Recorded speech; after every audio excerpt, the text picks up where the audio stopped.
no, yeah, we'll do a little mini one. Okay. And we'll just one for us before we begin. We did it. All right, we're doing a physical one. I know. Why have I not? Yeah. 1, 2. That does. Okay.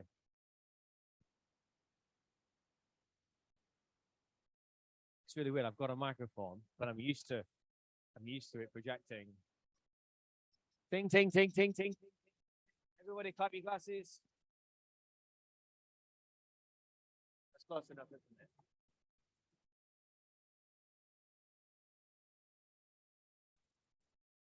One, two, 1, 2, 1, 2. 2, 1, 2, 1, 2. 1, 2, 2, 2, 1, 2, 2. All right. Ladies and gentlemen, it is with great proudness.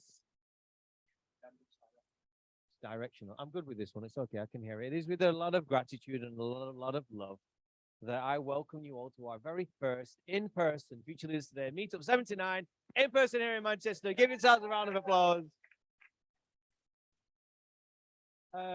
Thank you for everybody's patience. And there'll be a lot of dancing between physical things and tech things. And luckily, there isn't a lot of people online, but we do have a couple of people. So we need to respect and understand them as well.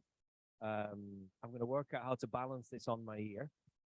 A bit of housekeeping. There we go. A little bit of housekeeping before we get into things. There are some microphones on the table, which is for everybody. This microphone will do this half of the room, and that microphone will do that half of the room. There are some paper napkins, so that when you put it down, please, if you can, to put it down on the paper napkins so we don't have a recording thud. For our people that are listening, because if you've ever dealt with tech and you drop a microphone on a wooden table, it doesn't sound so good. I'm well aware that I can hear myself quite clearly. Gordo, can you hear me okay? Yeah? Matt, Mark, all good? Okay. If everyone doesn't hear people whilst we're speaking, just let us know. But we're going to do the best we can. This is both in person and live online. And so we're balancing all of this.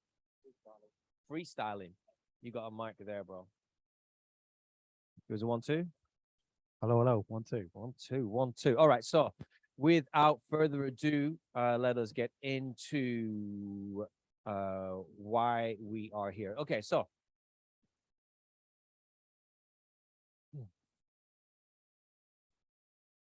we began Future Leaders today originally for sense making, which was all of the worldliness, let's say, that is ongoing.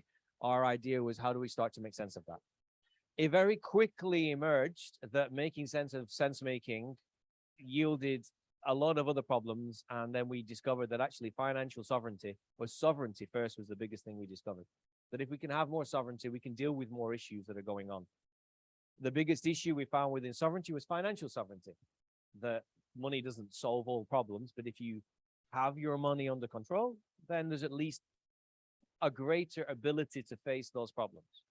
Crypto came along, and at the same time, we thought, well, that fits in quite nicely. And so for a few years, we've been on that narrative. And what our aim is now is to kind of like, more applicable maybe for ladies, but when you go shopping and you find that first dress, and then you go, as a guy knows, you go around the houses, trying all the other dresses on, only to revert back to the first shop to buy the first dress that was found. We're doing the same thing here today. Rod understands fully what I'm talking about there. We're going right back to sense making, because me and Richard have sat down a lot recently to ask ourselves the question, what are we doing? Like, what are we doing? Like, it's good to talk about investments and money and all of these things, but like, why? And where we've ended up with is back at sense making. So I think for myself and for Richard, correct me if I'm wrong here, but sovereignty is the line that works through everything. And financial sovereignty, because it is a core part of the ability to make decisions, is always going to be there. But we want to take it back to ultimately, like, what is occurring right now? What actions are we all going to take? And in 5 years, we can look back to basically say, because of those actions we took today, we're in a better space future today. And that is, if I'm right, the basic thread that we're now looking at within Future Leaders. That's the first time I've said it, so forgive me for my parlay. Am I on point? Yeah, and I think as well, it's just thinking that, you know, we've had lots of debates about what a community actually is. And, you know, is an online community an actual community? It fulfills some sort of criterion, sharing ideas and help solving problems. But I think when you can actually see someone and touch someone, I think given the you know, the things that are going on in the world, I think the power to get through any of those problems is driven by community, and together you can solve better problems, you know. And there's people at lots of different levels, whether it's financial security, financial sovereignty, all these different things. But I think, you know, this pivot point of what does sovereignty mean is really, really important to us, and bringing the community into it. And so I think it's just a real opportunity while we're all here to sort of talk about that and think what kind of future do we want? What kind of problems are we facing now? And how can we help each other? So I think that's right. I think it's just the sovereignty is the arrow, and the idea that if you raise yourself up through whatever means, that how can you contribute back to someone else that needs your help, basically, because you've empowered yourself, but also that means that you're in a place where you can really, really force some change, basically.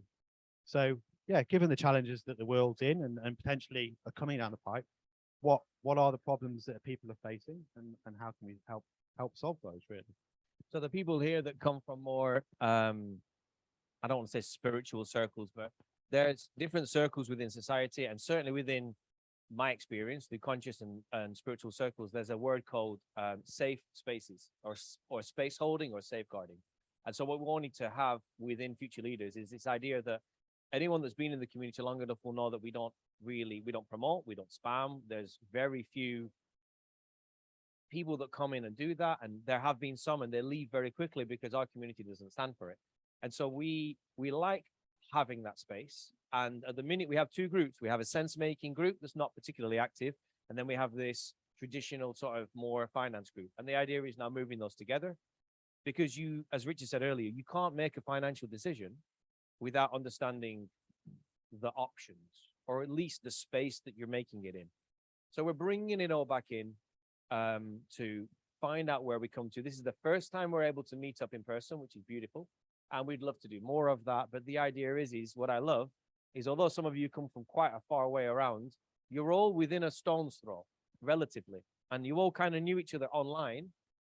And now you're here. And there is something quintessentially beautiful about that. And it could dissipate, and that's okay. And lifelong friendships can be made. I find it really funny that this man here, Alan, and Paul over there, Paul sent me a message last week to say I was in Unicorn. And for those online, this is a green grocer cooperative shop. And they stopped next to the fruit and veg aisle and looked at each other. Each person wondering why the other person was looking at them, and then was like, it was love at first sight. And then and when he told me that story, I loved it, because I was like, it's so organic and so natural. And there's people, we're not the only group kind of discussing this. And I just think that we need more and more and more of that. I don't want to talk anymore because we have a limited amount of time, and we do have 2 more mics. And I would love for more of the conversation to be coming out. So we're going to frame a little bit about what we're doing here today.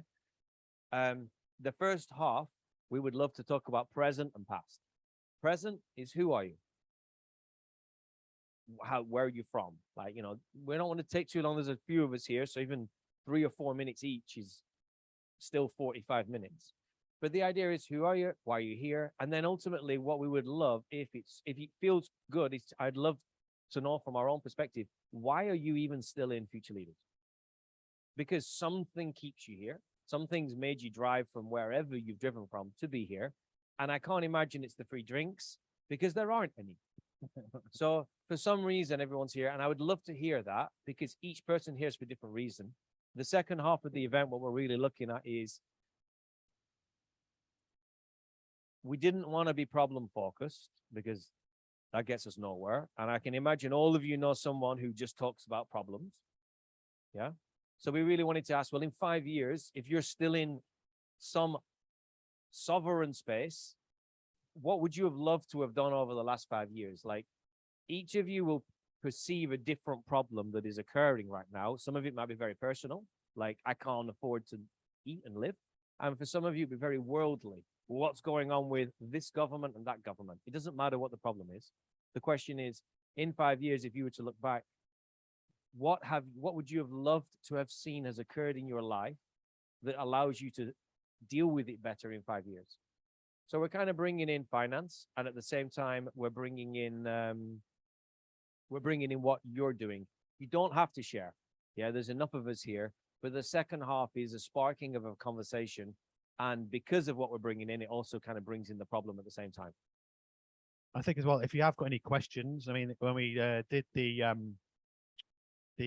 sent the the sheet out and everything, everyone had an opportunity to write down something they wanted to bring up. But in the context of what we just talked about, if you want to share something, or if you have got a specific question, whether it's directly crypto related or otherwise, what problems are you individually facing, and maybe as a group we can help solve that, or me and Daniel can chip in. So yeah, come with a question as well. Cool. So I'm not going to pick on people, but we're going to start here. Is that picking on people? Yeah. But I think I know he's cool with it. So if we can bring that mic over, let's have a see. This should be channel 3. Be careful of pints and drinks. And if there was a tech engineer here now, he'd have a fit. Rule number 1 of tech desks: no liquids nearby. Dom, give us a 1, 2. 1, 2. Again. 1, 2. 1, 2. 1, 2. We're good. What's 3. your name, where you come from, and why are you still here? Dominic from Manchester. Nice to meet you all. Thank you all for being here and holding space this evening. Why am I here? My FLT journey did not start because of crypto. It started because I was very confused in the world that I had been birthed into during the time of COVID, and I wanted to make sense of what the hell was going on, essentially. And that naturally formed the path into finances later down the line. But I think for me, one of my huge values in life is community, is tribe, is unity, and being around like-minded individuals where I can share openly and honestly and vulnerably, and to learn from other individuals who have that spark, who have that inquisitiveness and curiosity, is what compels me and draws me into rooms like this to share and to understand. I'm very young, still learning, and just want to be around individuals that I can, I guess, gain information from and potentially share some information with. So that's where I'm at, and that's why I'm here. Thanks, guys. Thank you very much, Dominic. What was question 1? Is this on? It is on. You can't hear it though. Oh, right, okay. It's on from a recording My perspective. name is Michael Hi, from Michael. Blackburn, used to be Accrington.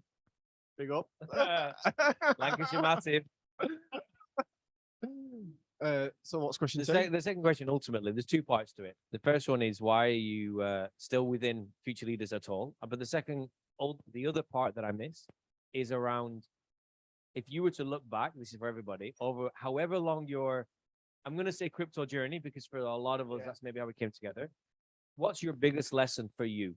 It doesn't mean something you share to other people. Why am I still in the group? I think it's a very safe place to be, as online goes, or even Telegram. So it's a very good place to be. There is a community there, I believe. I don't think anyone's intentionally trying to rip anyone off, which is, it's a big thing. So that's why I'm still in the group. Why I'm in crypto. I like the hustle of it. I'm going to be blunt, and the freedom it can give you. I think it's a dawn of a new beginning. And if there was one thing you've learned over however long your journey has been for yourself, In crypto, one lesson in crypto, or your financial sovereign journey, always DCA in, always. and for anyone that's not knowing, always DCA, always dollar cost average. What that means is, don't go all in. No, and when you take money out, also DCA it out as well, in and out.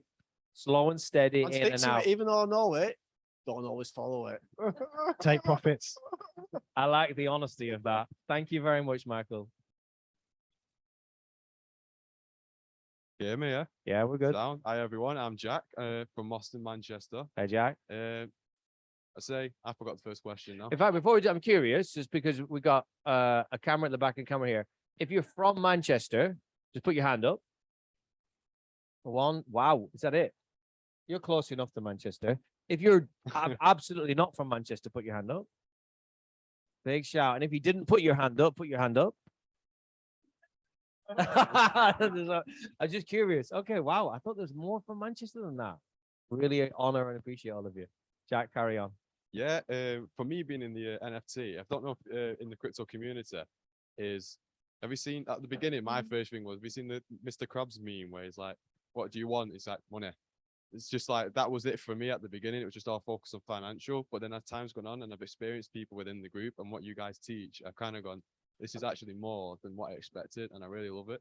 So for me, it was sticking around to like listen to you and everyone else and just gain the information within the community. So yeah, that's been my reason. Well, I appreciate that. Thanks, Jack. And what's the biggest lesson?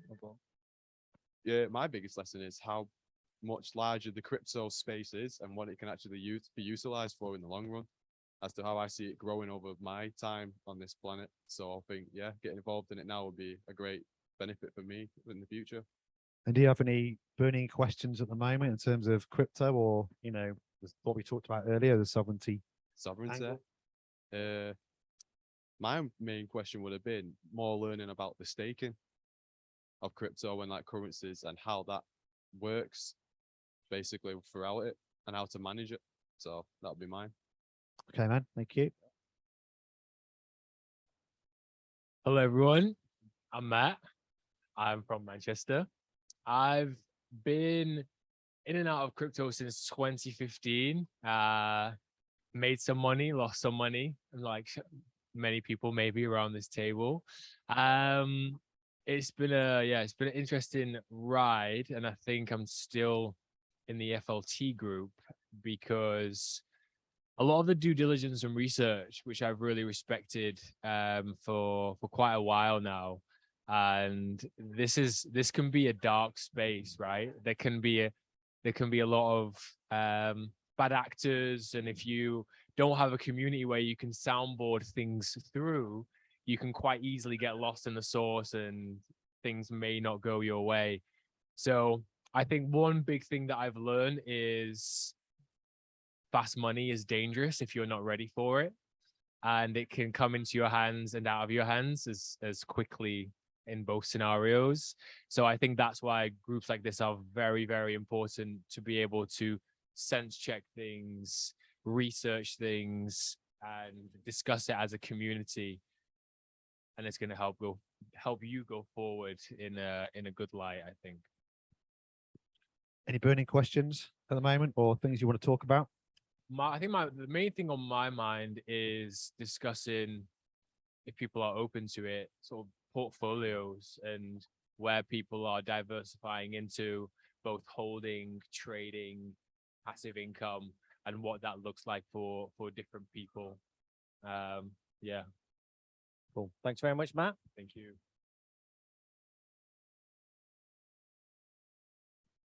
Evening, everyone. I'm Rod. I'm the first Southerner here this evening so far. Well, hey, where have you come from today, Rod? I'm from North Cambridgeshire, Ely. That is a journey. Thank you so much for coming. It's 4.5 hours on the train, which was perfectly fine. I'm an engineer. I'm a retired engineer, but I don't think engineers ever actually retire. I'm also what I would call an active environmentalist. I've been studying climate science for 30 years now, since the 1992 Rio Earth Summit. And in 2018, I changed from an active environmentalist into an environmental activist because I joined Extinction Rebellion. Why I'm in the crypto space is because it very soon became apparent that what is actually driving catastrophic climate collapse and species extinction is neoliberal continuous growth extractionist economic systems, which is basically the fiat economy. So I want to see an end to that, and I see crypto as being the way forward, the way of vesting power from the wealthy elite who basically control everything right now.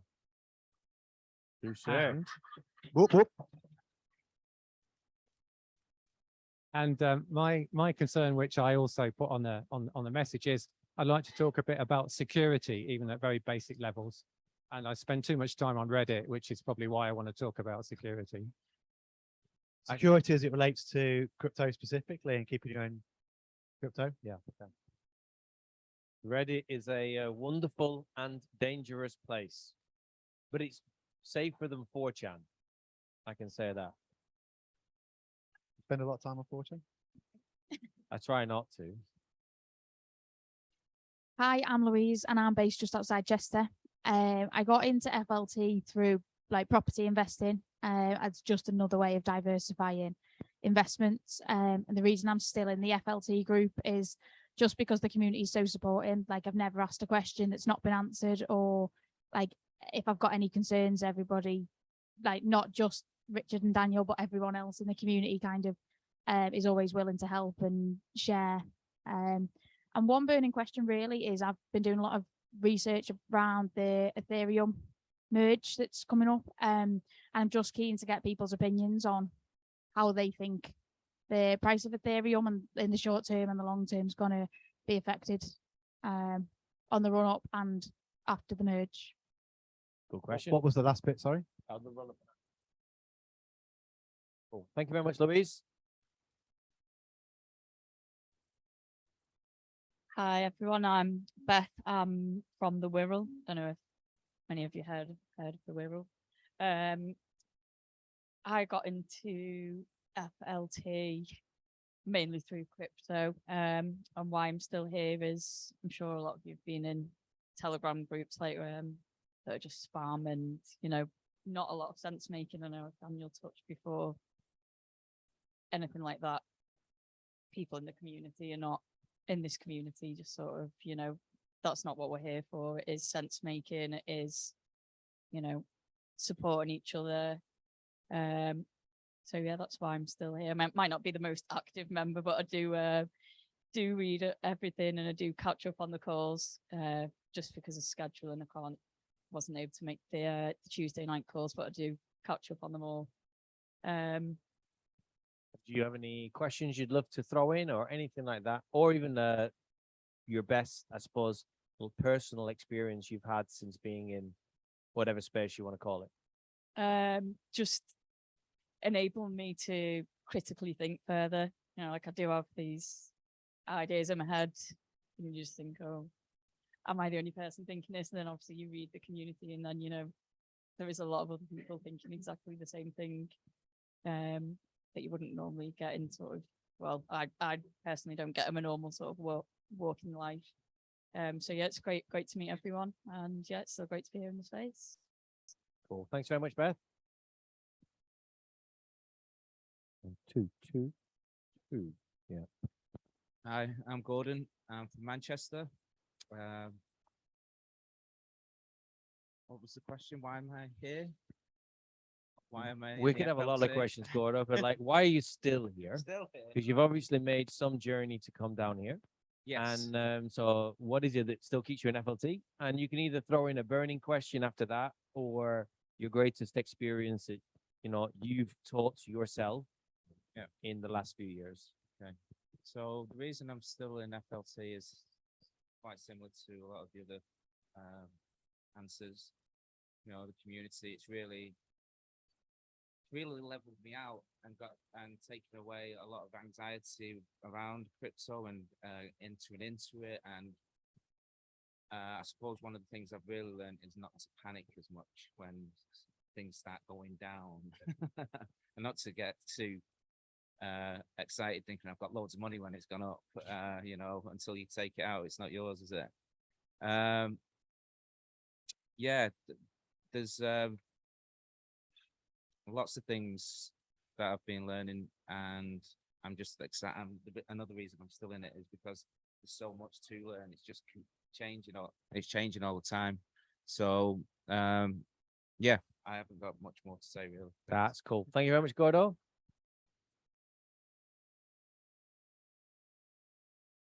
Testing. Are we good? One more. 1 1 1 2 2 2. That'll do the Hello, job. hello. Yeah. Go cool. for it. My name's Mark. I'm new to this community as of about half an hour ago. Yay! Can we give Mark a round of applause? I'm from Manchester. and I'm a curious creature. I believe there's a better way. I believe that a huge amount of the systems are on the verge of collapsing right now. And I'm very interested, having been in business myself, done very, very well for myself, and then lost it all, bankrupt 6 years ago. I am starting to have a more healthy relationship with money again now, just not being afraid of making money again. Realizing I had some interesting things said to me. One of them was money is love. And I know it's a strong form of energy, and love is limitless and boundless. So maybe love is a lot more than just money as well. But it made me think, this is a powerful form of energy, and I do believe that there's new forms of economy coming. I'm really interested in building community, very, very passionate about environmental things as well, and creating new systems. So as a change maker, I'm keen to learn from people that have had more experience. I've been quite resistant to get into crypto because I've felt an energy around a lot of the way some of it's been tried to be sold to me, hasn't felt so good. But Daniel's someone that I really trust and feels like a brother, so I'm really keen to learn, and I'm coming into a stage of coming back into new forms of abundance, having experienced lots of rich abundance in many areas of my life, but not particularly financially over the last few years. Setting up new businesses now, and looking to kind of explore new ways and new realms. So it feels exciting to be here, and I'm very blessed. So thank you for having me. Nice to meet you all. Thanks, Mark. Just before you move on, is there anything particularly you're interested? I'm a real baby when it comes to crypto. Doesn't matter. I haven't got a clue what most of this stuff is. So like, what's the blockchain? No. And what's is it a real thing? Is it like a bit of software, or like, where does my money go? Is it ethical if I'm putting money into this like other realm? Where does it go? What does it get spent on? Like, who's looking after my money if I was to invest? And like, is it going to like help the environment? Is it genuinely going to take the power away from the elite? Because obviously you've got big companies like Apple and wanting to invest in crypto, and what's the future of this? Is it safe? There's so many questions. All the questions. All the questions. Do you have any questions? All of them. Yeah. That's good, though. They were good questions. Thank you very much, Mark, and welcome. It is a pleasure to have you here, brother. Hi, everybody. My name's Angela. I flew in from Switzerland about 2 days ago, but I'm based in Dubai, but born and raised in Rochdale, 20 minutes from here. That's a decent geographical spread. Yeah, and I think I left Rochdale when I was 18, and I just had this passion for travel. And I think my journey just started with knowing that I wanted to see the world and to help people. So why am I still in the group? It's because of these two guys. And actually, I met Christina and these two guys whilst traveling in China and Japan. Is it 5 years ago now? Oh, don't say that. 4 years ago. 4 years. And I like to think it was last year, but it's not. There's definitely been a lot that's happened between then. But I think my passions haven't really changed very much, and I just see crypto as being a way where I studied to be a teacher, and I've taught most of my life, and I just see crypto as being a way that can empower people. I'm currently looking at trying to use crypto as a way to give me more financial freedom in order to use that freedom for the better good of communities. So I run a co-living villa in Dubai, I was telling Mark, and I've basically hosted so many people in this kind of sphere over the last couple of years. So it's about time that I feel kind of got to grips with the technical side, which I'll be honest, really scares me still. And that's my main question, is just to kind of how to help people, I guess, get over that fear of communicating online versus in person. I'm great in person. I love meeting people, but anything that then is kind of taken online makes me a little bit nervous. So I think that would be one question. And also about how to then manage assets, or how to start building portfolios in a safe and steady way. So it's not like all in and then, you know, disasters can happen. But yeah, what would be a good kind of system to move forward to transferring assets? I mean, since I've been traveling, the amount of messages I've had from my bank knowing exactly where I've been, what I've paid for, and the fees that I've paid as well, just because I've not been able to get to a bank. I think I've traveled this time for the first time with a mental kind of change of, yeah, I'm kind of done with old systems. I'm looking for something new. So that's why I'm still here and still learning. So thanks, everybody. Look forward to chatting to you later. Thank Nice you, one, Ange. Angela.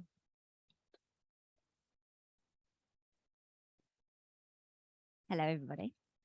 So my name's Christina, and I joined this community mainly because Daniel is my partner. So I had no choice. You didn't have But as Daniel said, you know, the main fundamentals of this was born out of the world getting really crazy and us wanting to be able to create a space where we could explore that craziness together. And with nobody knowing all the answers, right? It's just an evolving group. And I think that so much of our life is in the crypto sphere. So much of our life is in this financial sovereignty. So it's really, the FLT community for me has been a really great learning bed, actually, because I hear it all from Daniel and we're living it daily. But to be able to listen to other people's perspectives and exactly what you said, it's so safe and it's so respectful and it's so well held. And I think that is rare. So that's why I'm still here. And I guess my question is more of a question for the whole group, really, of how can we make the community stronger, and how can we make, you know, like there is a difference between in person and online, but it's how can we really make it so that it feels even safer, and how can we diversify the conversation, if we choose to diversify the conversation into more topics that are away from crypto, into more sense making and environmental, and, you know, how can we do that safely so that we can contain it, but also expand it at the same time? So that would be my question. Contained expansion. Contained expansion.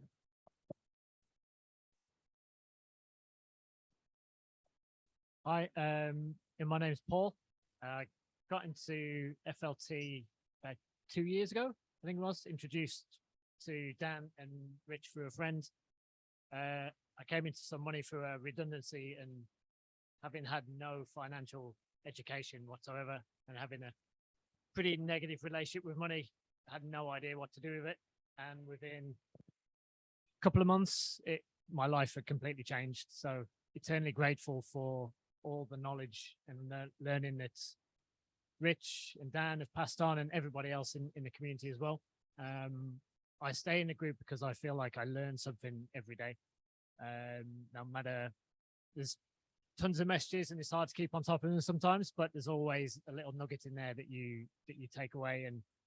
And I think with the upheaval that's coming down the road, whatever form that is going to take, I think the only way we're going to come out of that is as a community. And I feel this is the right place for us to do that together. Biggest learnings: have a plan, stick to it, and don't get greedy. Probably my biggest mistake. You fall into that trap of following the influencers, and it's all going to go to the moon, and then it goes to the bottom of the ocean. To the moon. That was my question. When moon time? not when Lambo. When Lambo, yeah. When Lambo. You're okay with when Lambo? When Lambo. Okay, Lambo's we'll give a specific Yeah. date and a specific time for when Lambo. Not financial advice. No. NFA. But that's it, yeah. So just, yeah, huge thanks, and it's great to be here and see everybody in person. Cool. Thank you very much, Paul. Hi, everyone. I'm Howard. I'm not entirely sure I am in the Future Leaders group because I've outsourced it to my wife, which I think was my smartest move. Put the brains out there. I am fascinated by it, and I learn as much by being married to and working with my wife as in the group, but she's able to process it so much more easily and readily than I am. I know what my strengths are and they are not, all that kind of detailed stuff. So I don't kind of go there. But I do have a question. And the question is, and I'm not sure if this is naive or not, is there a kind of a point in the future that you see where we stop measuring crypto in terms of fiat currency? A really good question. Where crypto is of itself. This is the concept where 1 Bitcoin is worth 1 Bitcoin. Absolutely, yeah. Yeah. Definitely go into that. Okay, well, thank you very much for your question, Howard. And well done on your intelligence of outsourcing. Can we hear from the outsourcer? The outsourcee. sorry. Outsourcing. I'm Kathy, and I obviously it was Daniel and Christina that we knew through Roger Hamilton and the Wealth Dynamics piece, and got to know the guys. High trust, number one, which is why we involved with this group. High trust. So it's a sense making, I think, originally came to. Then I saw the crypto stuff. As we've gone through our life, we've been on our own sort of financial journey for a long time, but also our life journey for a long time. Much of what has been shared on the table already, really resonate with. I think this community is absolutely fabulous, so supportive, and community, I think, is so much going to be part of a real community, is going to be so much going forward, part of the new way of doing things. And I'd love to see, in terms of one of the things we're looking at, is practical applications of that. And, what can we practically do within that space around this wider issue of sovereignty anyway? I feel really supported in the group, and like it's been said, I think by yourself, it's like, oh, it's still scary, isn't it? So it's like, I'm used to doing what I'm used to doing. So we've been, we've done our stuff, but it's all in fiat currency so far.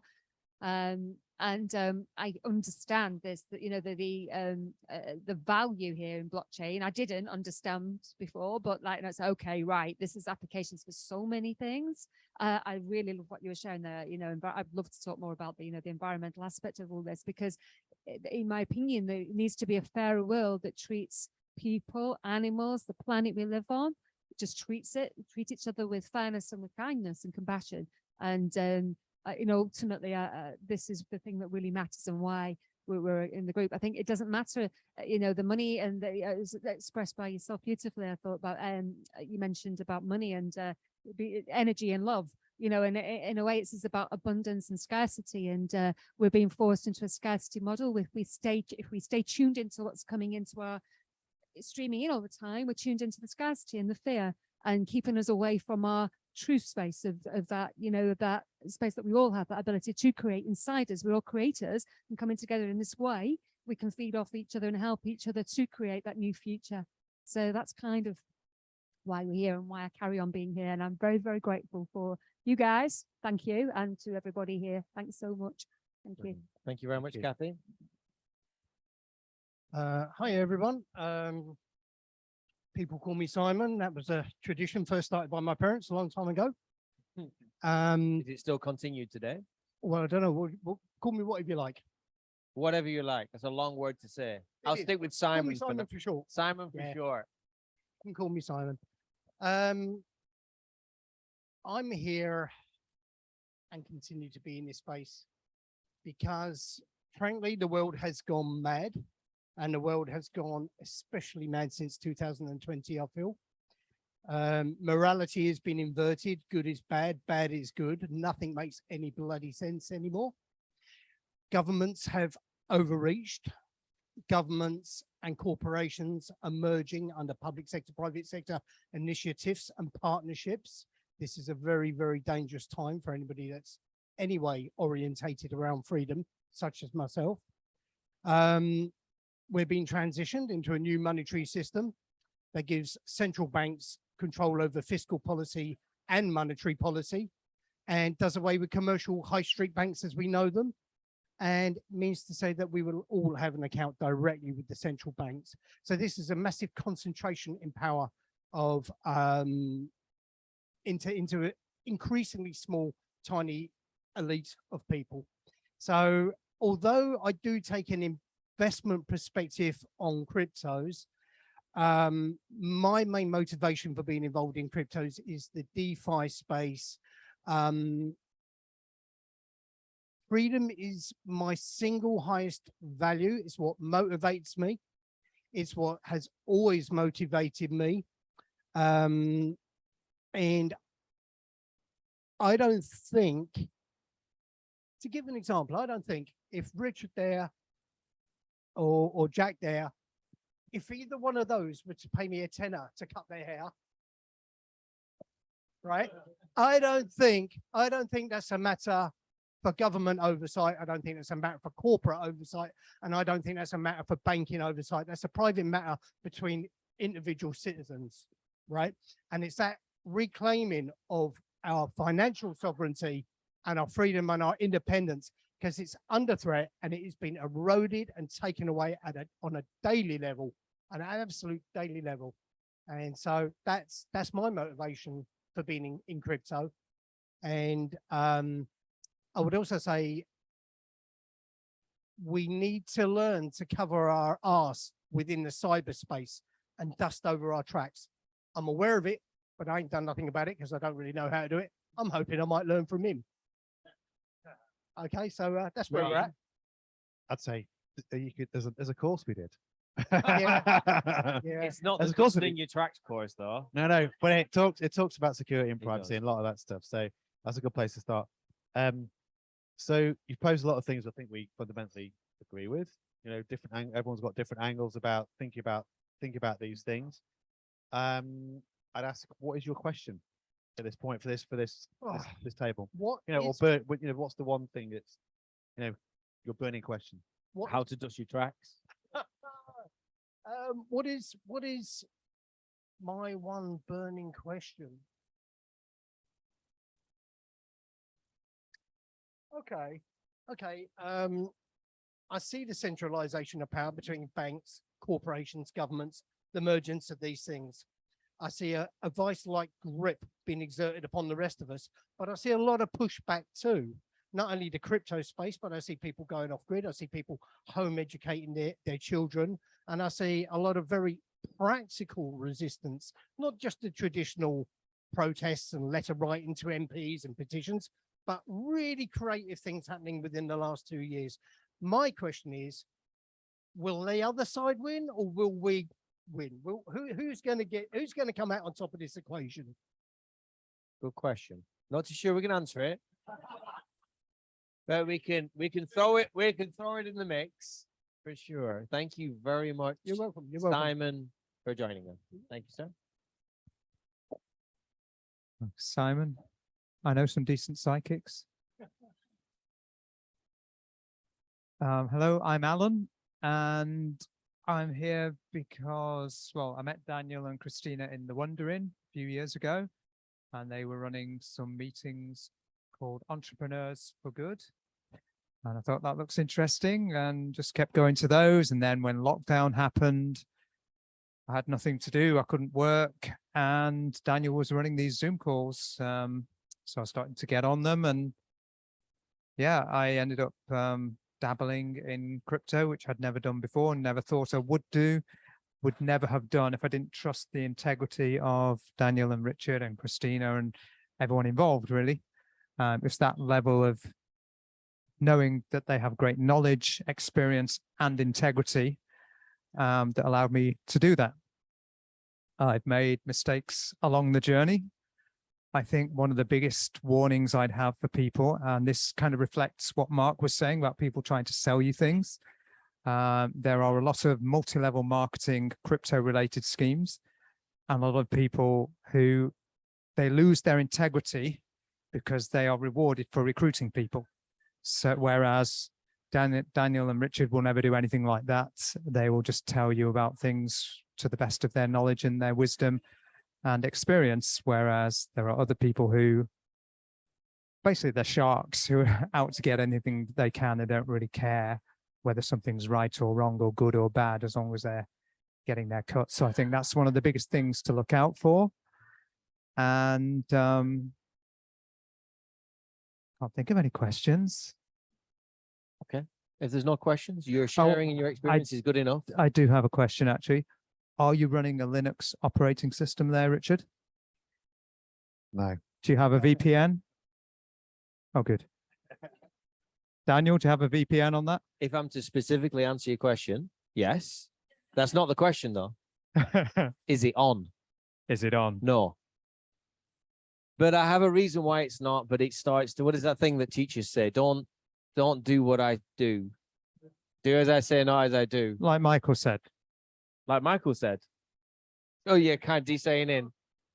Look, we can go into tech and stuff, knowing there's a lot of answers to this, but I am not running a VPN today. But there is a reason for that. But it's a crap answer, if I'm honest. Can you tell us? If I run a VPN, the internet lag will be so slow we can't stream. So I deemed it better to stream than to VPN.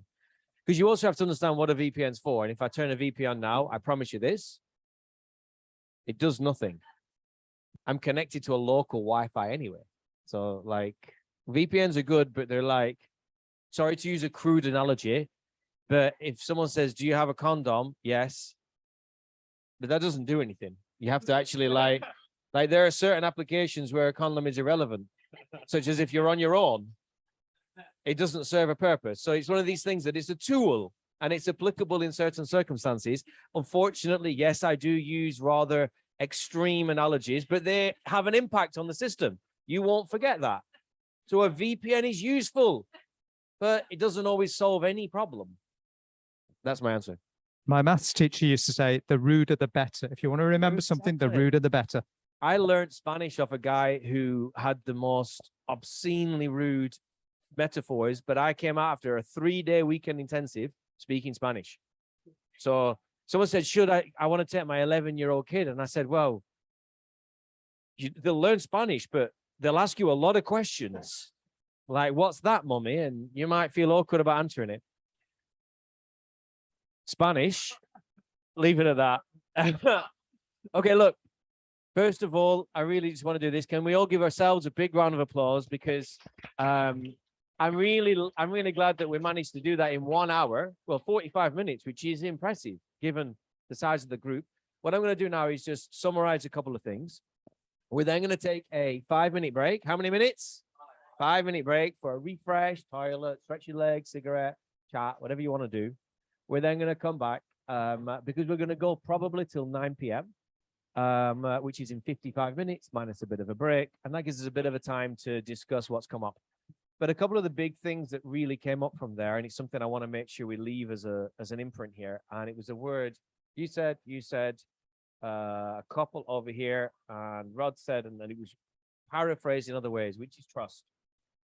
And it's funny being in crypto, like trust is this, we call it like, they use the word trustless, meaning we can interact, me and Matt here, through a smart contract, and I don't need to know who he is. Trust isn't required. And I like that within crypto. It gets rid of middlemen, all sorts of unnecessary expense environmentally and energy. But the other side of crypto that I love is it creates more trust within people. And the community we have in Mexico and Play.com, and we're dealing with crypto, which is techie and all this finance stuff, but at its bed, the community we have has got a high, you'd call it high trust. And I haven't felt that in certain communities, yeah, but it's rare. And I love this, like, real analog trust and digital trust. And there's something in it that's like, as we move forward in technology, it's also bubbling something up that's really old. And I like that. And I really want to make sure that that's remembered, because whether it's because you're in the community and it feels like a safe space, which is just another word of trust, or whether you're here because of people and connections, it's something that I think will become more and more prevalent as we move forward, is trust. Because if things do go to some dystopian future where things break down, you'll quickly start to look around you and ask yourselves, who do I trust? And who do I know? And these are the things, regardless of your future view, I think trust is going to become more and more and more important. And I want to make sure that everyone just really feels that and hears it, because it's those people closest to us that we will rely upon when we have to pick up the phone and speak to somebody. So me and Richard are going to kind of just go through the list. Some of the things that were shared are things that we can easily cover on a call. We want to make sure we cover everything, but some of the things in here, because the one thing that makes this event different is we're here. And so we want to hear for the second half more dialogue, questions, conversations, rather than me and Richard speaking, because we can do that enough as it is. So, yeah, that's good. Yeah. So we're going to take a 5-minute break. Go do whatever you need to do. If you're online, Jared and Neil, just please hang fire, and we will be back in 5 minutes. Thank you very much, everybody.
We're on to 1 minute for you two that are online. We will be beginning.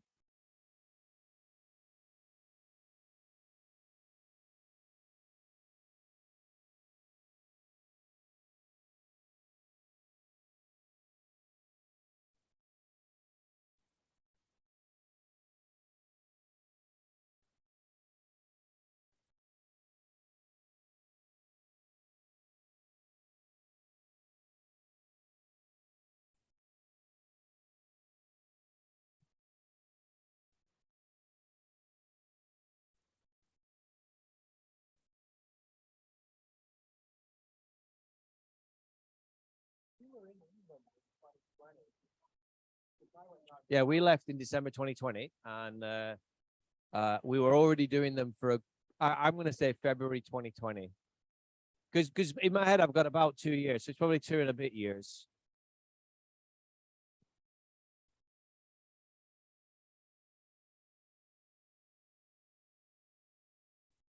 Well, that would mean we were illegally at someone else's house. We would never do. I'm assuming we had like bubbles and all those things. Anyway, it doesn't matter. About 2 and a bit years ago. Yeah. But it started by an accident. Everything begins by an accident, doesn't it? All the best things. Are we good?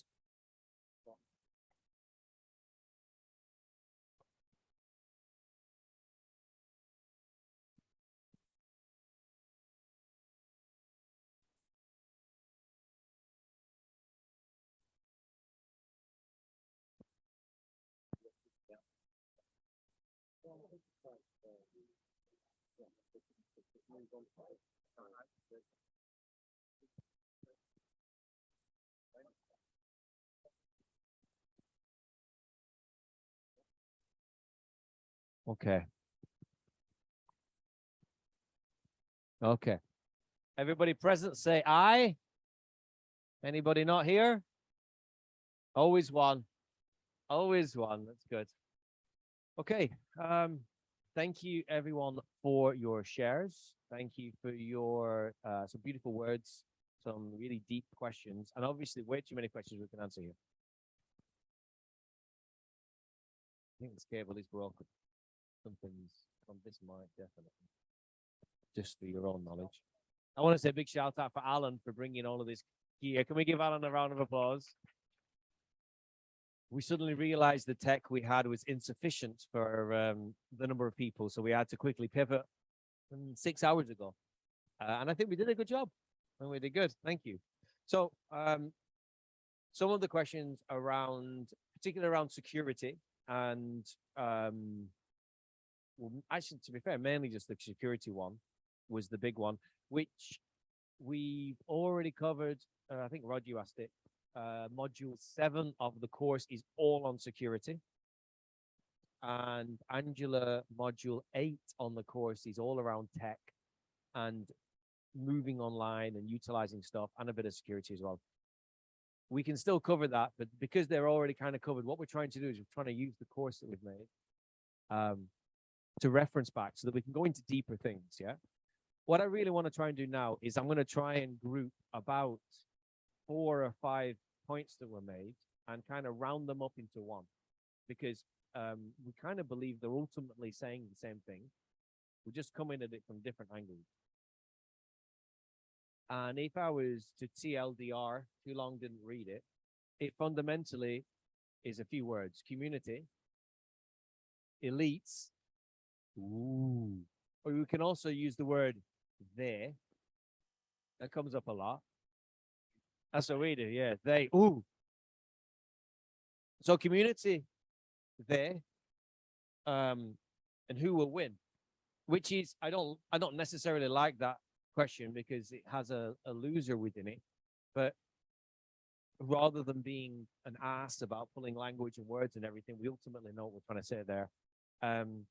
And effectively around all this, which is that first question I asked, in 5 years, when you look back, what will you have done that makes the you in 5 years say, I did good? And which is the application of community. And within all that, it actually does kind of rest on what Luis talked about, which is this Ethereum merge. And you'd be very surprised how that might be part of all of this in a really weird way, which may also include when Lambo, which I hate answering, but and ultimately throughout all this, the environment, because like if we're on a planet that doesn't exist, that's no good. So we're trying to group all that together. It's not necessarily a question, but I want to bring them all into. They're all the same thing. We're all here today, and all of us are going to make some actions. They're going to yield some results, and they are fundamentally, if we think about who will win, it all comes back to community. Now, I linked it to Star Wars earlier, and I've forgotten them already. What are they? Rebel Alliance. The Rebel Alliance and the Empire, which is obviously very extreme. Yeah, but we don't have a formal Rebel Alliance to join, as far as I'm aware. Yeah, with a flag. And I know there are some flags, yeah, with the XR and things, but we are nonetheless a community. And so it's not that we're going to join something and fight the evil empire, but fundamentally any form of, I'm going to loosely say the word revolution. I am not provoking anything, yeah? Viva Revolution! But nonetheless, we are in the fourth turning. The fourth turning is part of 4 cycles of things, and this turning is called chaos, and it's called chaos for a reason. But it doesn't mean bad. It doesn't mean war. It doesn't mean evil. It's just the questioning of whatever was created in the first turning. And after the fourth turning comes the first turning, which means we're literally in the most exciting time that we could be in. And I do believe that part of that is community. So I'm talking way too long to try and bring them all together. So we're going to begin a little bit around blockchain, because it is what's brought us together. And currently it's our best thinking, as far as we're aware and everyone else that we know, is around how do we start to move forward into that, into a different space, and how is it environmentally friendly.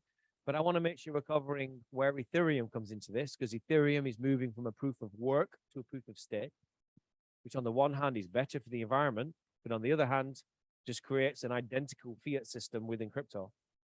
And ultimately wrap around this, what do we do? Where do we go? Because we can talk about problems all day long, but it's like someone saying, hey, I have an idea, but an idea is worth nothing unless we can implement it. You speak for a minute. Okay. I think as well, that's the thing. I mean, Daniel met up a couple of times. Wait. You speak for a minute. Hello. There we go. Me and Daniel have met up, had the opportunity to meet up a couple of times. And, I think a lot of the time we can pose, we've said this already, but we pose a lot of questions. We're aware of the things that are going on. And I meet so many people that are kind of in the space of weighed down by the things that are going on, right? And that's very easy once as one of the things you alluded to, is when you're aware of that, it's really disempowering. It can be disempowering, and we can end up, we're all awake from the point of view of awareness of it, but we're almost in the same place of unconsciousness that from where people aren't aware of it, in the fact that we're just stuck in inaction, because with the thing that weighs us down, we've got awareness of it, but we're unable to do anything about it. So when I meet people that just talk to me about these things, I'm like, well, you've still got a choice. You've always got a choice, right? And the choice is the most powerful thing you've got at the end of the day. It's a sovereignty. A choice, whether it's a right or wrong one, is still a sovereign decision. It's yours, right? You can learn from it. You can move on.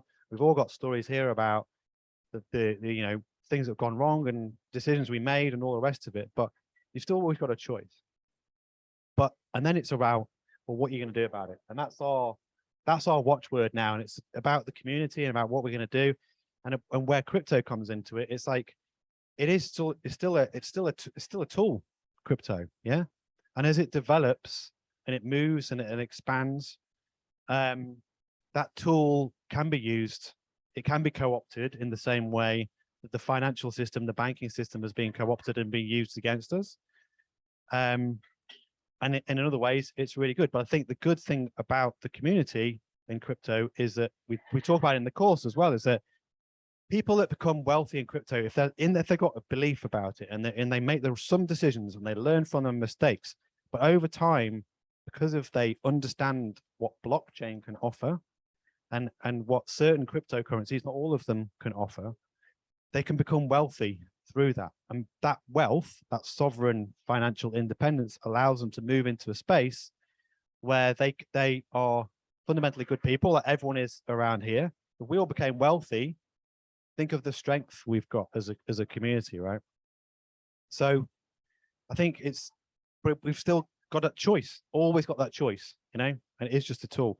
So I think talking briefly about what blockchain is and what it isn't and how it started, or getting your input from that would be a really good start, really, because it's like, what do you think blockchain is? You know, what is it?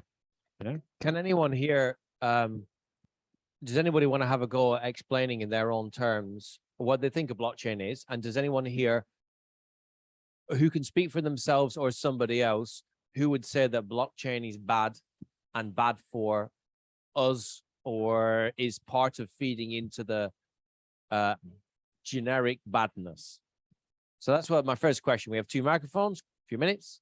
Anybody want to have a stab at why? Stab at. It's a terrible phrase, isn't it? Anybody want to have an attempt to paint a beautiful picture of what blockchain is, or how or why it would be beneficial for society? And you'll all know I'm very good at silence. Rod's nodding. nodding. Rod's nodding. I knew we could. Let's give Rod a round of applause, everybody. We're preempting your greatness, Rod. Give us a 1, 2. 1, 2. 1, 2. 1, 2. 1, 2. 1, 2. Okay, project out as well. I will answer the first question, which is my perception of what blockchain is. Blockchain is a digital ledger, which is uncorruptible, unalterable, and there forever. And that's probably the extent of my knowledge about blockchain. Do you know what? I really like the simplicity of that answer. I do really, really like it. Thank you very much, Rod. Do you want to answer the second part? Since you've got, I felt like you wanted, no? Okay. I'm just curious on what he's just said, especially those that are new. How much, in fact, who felt that they understood that with their pre-existing knowledge of blockchain?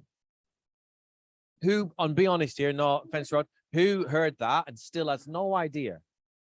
One at least, that's cool. Everyone else is good? Okay, so we're going to take it another layer lower, yeah? Because what is that saying? If you can't explain it to a 5-year-old, we don't know it. So Rod said it's just grab the mic, Rod. You said it was immutable. A digital ledger, immutable, yeah. All right, immutable definition. Uncorruptible, can't be changed once it's validated by its verifiers. So it's a contract without a trusted third party. So let's take it back to what it would be if we didn't have blockchain. Because sometimes when we say something, unless we know what it would normally be, we don't understand it. So without blockchain, yeah, I want to do a deal with you. I don't know who you are. I actually don't know who you are. Perfect. Trust you. So I could go, there's my part of the bargain. Here's a gin and tonic. And tomorrow you're going to deliver me the car. Perfect, yeah? And if I don't know who you are, tomorrow comes, you don't bring me the car. And I'm screwed. All right. Alan here comes along and says, I know who Alan is. I trust Alan. And you don't necessarily need to know who he is, but because he's in, you know, he's a professional. Yeah. He may even be referred to by the government as an expert. So I say to Alan, look at the, it's like a pantomime. Is a pantomime a universal? Is it a British thing? So anyway, I say to Alan, here's my goods. You say to Alan, here's what you're going to exchange. And Alan acts as a third party and swaps it. So that's first of all, he acts as a trusted party. What Rod said is the third party. All right. He always takes a cut. we all know fundamentally the best place to be in business is the middleman, because you have no risk and you take a lot of gain. So that's the third party thing. So within a smart contract, I can do a deal with, I don't even need to know who he is, but if we have think of it like a digital version of Alan. I agree to it, he agrees to it, and the contract, because it's all digital, it's all information, does all the work. The other thing he said was it's immutable, which means that it can't be changed. What we're talking about there is if he has a ledger, a physical ledger, and it's in his possession, he could change that ledger. And if I've got a copy of the ledger as well, and you do, if me and him are talking to each other and he changes it and I change it and you come along, you'll think you have the wrong copy. You would change it. I'm using something totally fake there, but immutable means once it's written in a blockchain, it's literally approved by, dependent on the chain, hundreds of other nodes that all validate it. And at that point, it can never be changed. If someone else came into the blockchain and tried to have a different copy, but when they change it, they'd bring their copy of the register, but all the other nodes would say, you're wrong, and he would boot it out. So these are the things that long-term transparency and all of these things allow for, doesn't make it good or bad, but it allows for a copy of something that is agreed by all parties. And that, when you think about government spending or personal spend or anything like that, we have a much better transaction. We could definitely replace it. We can do. No interference from the state. I'm looking forward to that. No capital gains. Not necessarily no capital gains and stamp duty, but we can definitely exchange without a land registry. So I want to make sure now, Mark, you are our token newbie. Does that make more sense what an immutable register is and what a trustless, no third party deal would be? Does it make enough sense to move forward? Yeah. That we can do a deal across the land without knowing who we are and knowing it's safe, because you don't require a third party.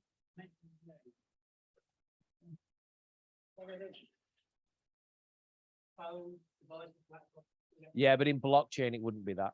So in blockchain, a node is an endpoint, but in blockchain, a node would be, if you imagined you had, if we were all bankers, heaven forbid, we were all bankers and we're working for our independent banks and we all have our register in front of us, transactions, and we're all agreeing that we all have the same transactions, yeah, so that we have copies. Then imagine us spreading out. A blockchain works in the same way. There are nodes, devices that run all these calculations all around the world, and all they're doing is constantly going, do you have the same as me? Yeah, they're all just effectively verifying that they all contain the same information, so that if a bad actor came in and went, oh, actually, I have 10 million, everybody would go, no, he doesn't. No, he doesn't. No, he doesn't. No, he doesn't. Off. So a node is just a machine that is verifying the blockchain is accurate. Enough sense? Is the node also classed as a miner? Let's avoid that for now, because it depends if you proof of work, proof of stake, or rudimentarily. Yes. Any machine that is part of that blockchain, if it's proof of work, could be a miner, it could be a validator, but we're really splitting hairs. It kind of doesn't matter. It's helping make sure the blockchain continues. How many nodes do you need to keep a blockchain going? 2 nodes walk into a bar. One says to the other, I'm going to turn off now. Is that okay? The second node says, yeah, that's fine, because there only needs to be one of us. I made that up. That's the one is the answer. As long as there's one machine keeping going, you shouldn't trust it. Can we get Max moving around? Why shouldn't you trust it?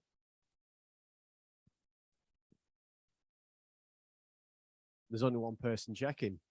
The point of it is that you want many people to secure the network, well, to make sure the transactions are correct. So does that mean the more nodes there are on a network, the more secure the network and stable the network is. Depends on who operates the nodes. Let's work with just. So this is why we're going to bring up Ethereum. Let's bring this into the mix now. All right. Who has no idea what Louise's question was about a merge? I know, Mark, you won't, of course. Howard. Everyone else is cool. Everyone else is aware of it. Sorry, Mark. Dominic's not. All right. Who is not particularly clear on proof of work versus proof of stake? Oh, me still. Yeah, here we go. So we're going to try and cover that. Ultimately, we're going back to these questions about safety, us, safety, and what are we doing, right? But we kind of have to do this. So I'm going to try and do this in 120 seconds, and Rich is going to fill in any gaps if you need to. Yeah. Proof of work. When Michael said, the more nodes, the safer the network. Think about me. I'm independent, yeah? And I have my own ledger, and I'm constantly just asking you all what's happening, and we're all in agreement. And there's thousands of me independently running. The only way to bring that network down is what we would call a 51% attack. So if we were to cut this table in half, we all have, can I borrow a piece of, borrow this? We all have a ledger here. It says Louise sent some money to Christina. It's come here. We're constantly checking. The only way to break it is for 51% of us to get together, more than half, and in a single moment, everybody agree a new ledger and then broadcast it out to the network, which means because we're 51%, you would all agree with us because we're the majority. So the bigger the network, the more independent nodes, the harder 51% is. If there's only 4 of us, then only 2 of us have to get together. But the last time I checked a few months ago, there's 17,000 Bitcoin nodes, which means it's hard to get 51% people. Bearing in mind, you don't even know who they are. It's not like you can direct message them and go, hey, my name's Dan. I'm thinking of doing the 51% attack. Microphone. Let's keep the mics to hand so we can pass them easily. But surely it must be written into the technology that if all of a sudden it changes, that becomes up as a red flag. It wouldn't, good point, but the technology is just this. If everybody agrees, then it's agreed. So which means if we all get together and fudge some transactions, which is possible, that if so long as 51% all agree with the fudge transaction, the other 49% because of the code would have to agree. That's keep the mics open to hand. So that literally, I don't want to get into it too much because I want to cover proof of stake. Okay, let's keep these mics available. Ethereum Classic did have this. They had a 51% attack because they didn't have a big network. Well, I think it was some, there was a theft on the network, and they all got together and they said, well, let's change it and give the money back, something like that.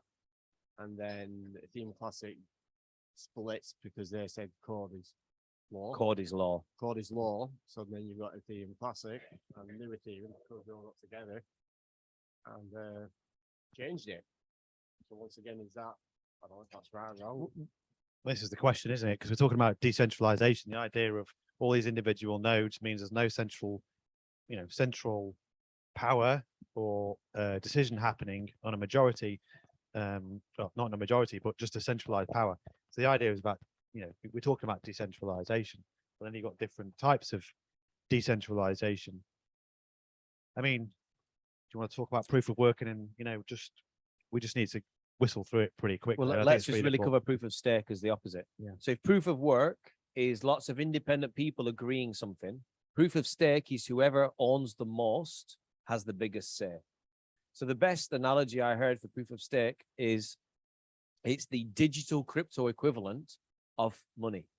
So right now, a lot of the rules around fiat money is delivered or created by big central banks.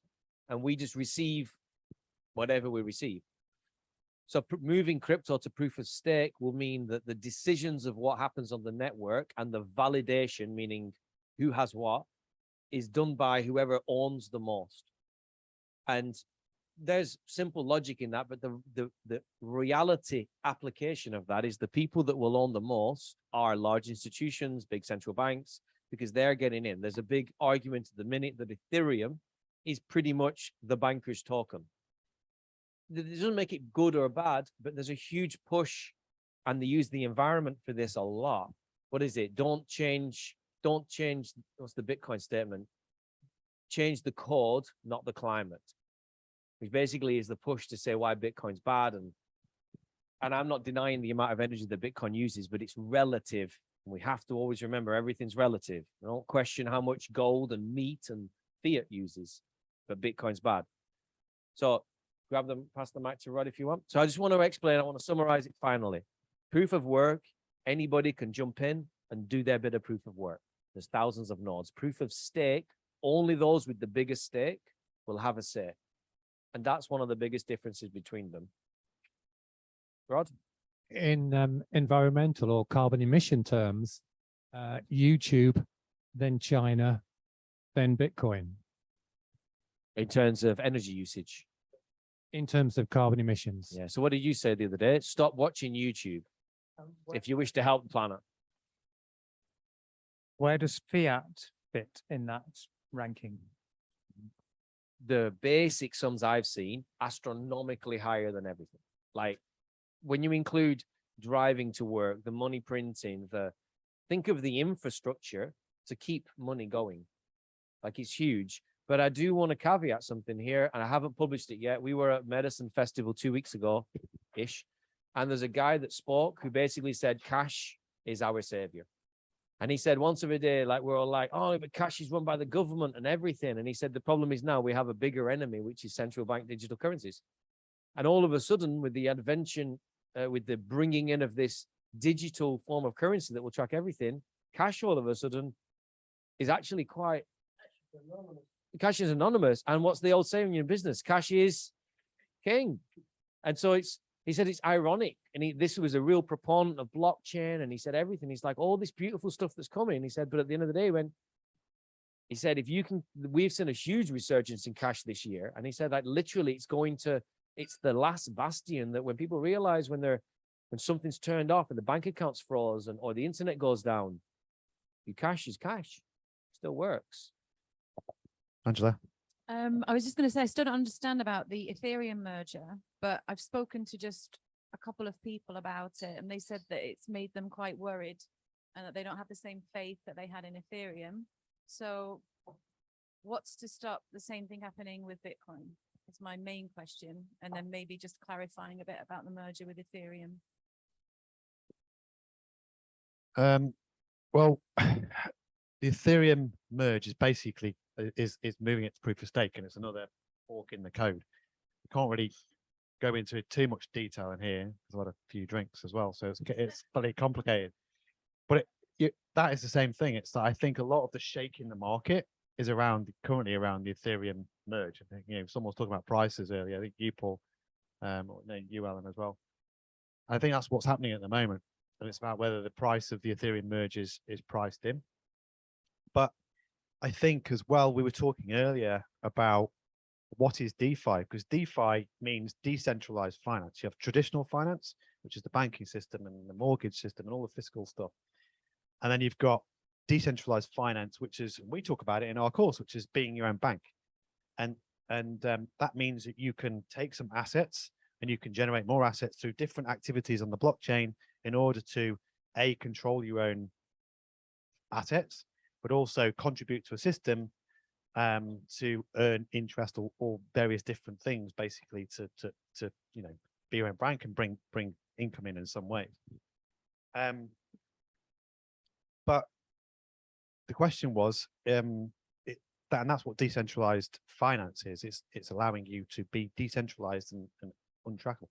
But Ethereum is built on all DeFi is built on Ethereum predominantly at the moment, and there's lots of there's different coins that are coming out that are allowing it to happen on different networks. But Ethereum has been around the longest. That's what a lot of the financial system, the banking system is now looking at in terms of how to make money. And this is where, you know, you're kind of getting this proof of stake weight coming in, where the bad actors, if you want, which we said earlier, are starting to become more apparent into what we thought was decentralized finance. And the question is it decentralized finance really? Right? And we had the issues around where if you use decentralized finance, you'll have to use something called MetaMask, which is a hot wallet, a browser wallet, which allows you to interact with different blockchains, predominantly Ethereum, and what was it in Venezuela? Venezuela. So if you had an IP that the Venezuelan government wanted to wade in and say, we don't want this to happen. So if you had the Venezuelan government said, any MetaMask wallet that's on an IP that's interacting with the Venezuelan IP, sorry, shut it down. You're not supposed to be able to do that with decentralized finance, right? And so this question of the Ethereum merge is kind of like, it's very, it's raised a lot of questions about what it really is decentralization. So very, very quickly rushing through that. What is Bitcoin? Well, Bitcoin offers, it can't be controlled because it is proof of work. With the Ethereum merge, it's gonna, the energy usage and the environmental consumption of Ethereum is just gonna go, it's gonna become minuscule, really. And that's kind of an agenda, you might say at the moment, which is around environmentalism, veganism, all these other things that are happening at the moment that are talking, you know, as an environmental agenda, you could argue, which supports the Ethereum merge, right? Where am I going with this? I think with Bitcoin, you want to take over? I mean, with Bitcoin, it's proof of work and it is more environmentally, has got more environmental impact. But as it grows, it becomes more and more immutable and more incorruptible. It's harder and harder to do the 51% attack. You can't do it. It becomes harder. And so it's built into the code. When you actually look at the white paper of Bitcoin, how it's built, it's amazing. But from the environmental perspective as well, it's becoming, you know, I think it's about 70% of it, all miners now are using renewable energy. So the arguments are a little bit woolly. So I think for me still, Bitcoin is really starting to prove its use case in this kind of where we're moving in terms of what's happening in the world and whatever agendas I think we're doing. And there are still questions around Bitcoin. I think you had something that came up the other day around Bitcoin that we were talking about. Yeah, I'm not going to. I'd rather pause the video for people to make their own view, and then we'll have a call on it. Because at the minute, there's only me that's been privy to that. I think what I want to do, I want to open this up to other people, but I want to just wrap up where we've come to in this last little bit, which is with everything that's going to be moving forward at the minute. We have, like, for example, if you've got particularly strong environmental views, then people can be very naturally, and make sense, anti-Bitcoin. But then we have people that are anti, let's say, or have issues with governmental central control, whereby then, well, if we look at what's occurring with Ethereum moving to proof of stake, which is environment friendly, that then contradicts another issue. And we're going to have these issues pulled apart from us to really ask what we want. And so I will bring it to you, Kathy, next.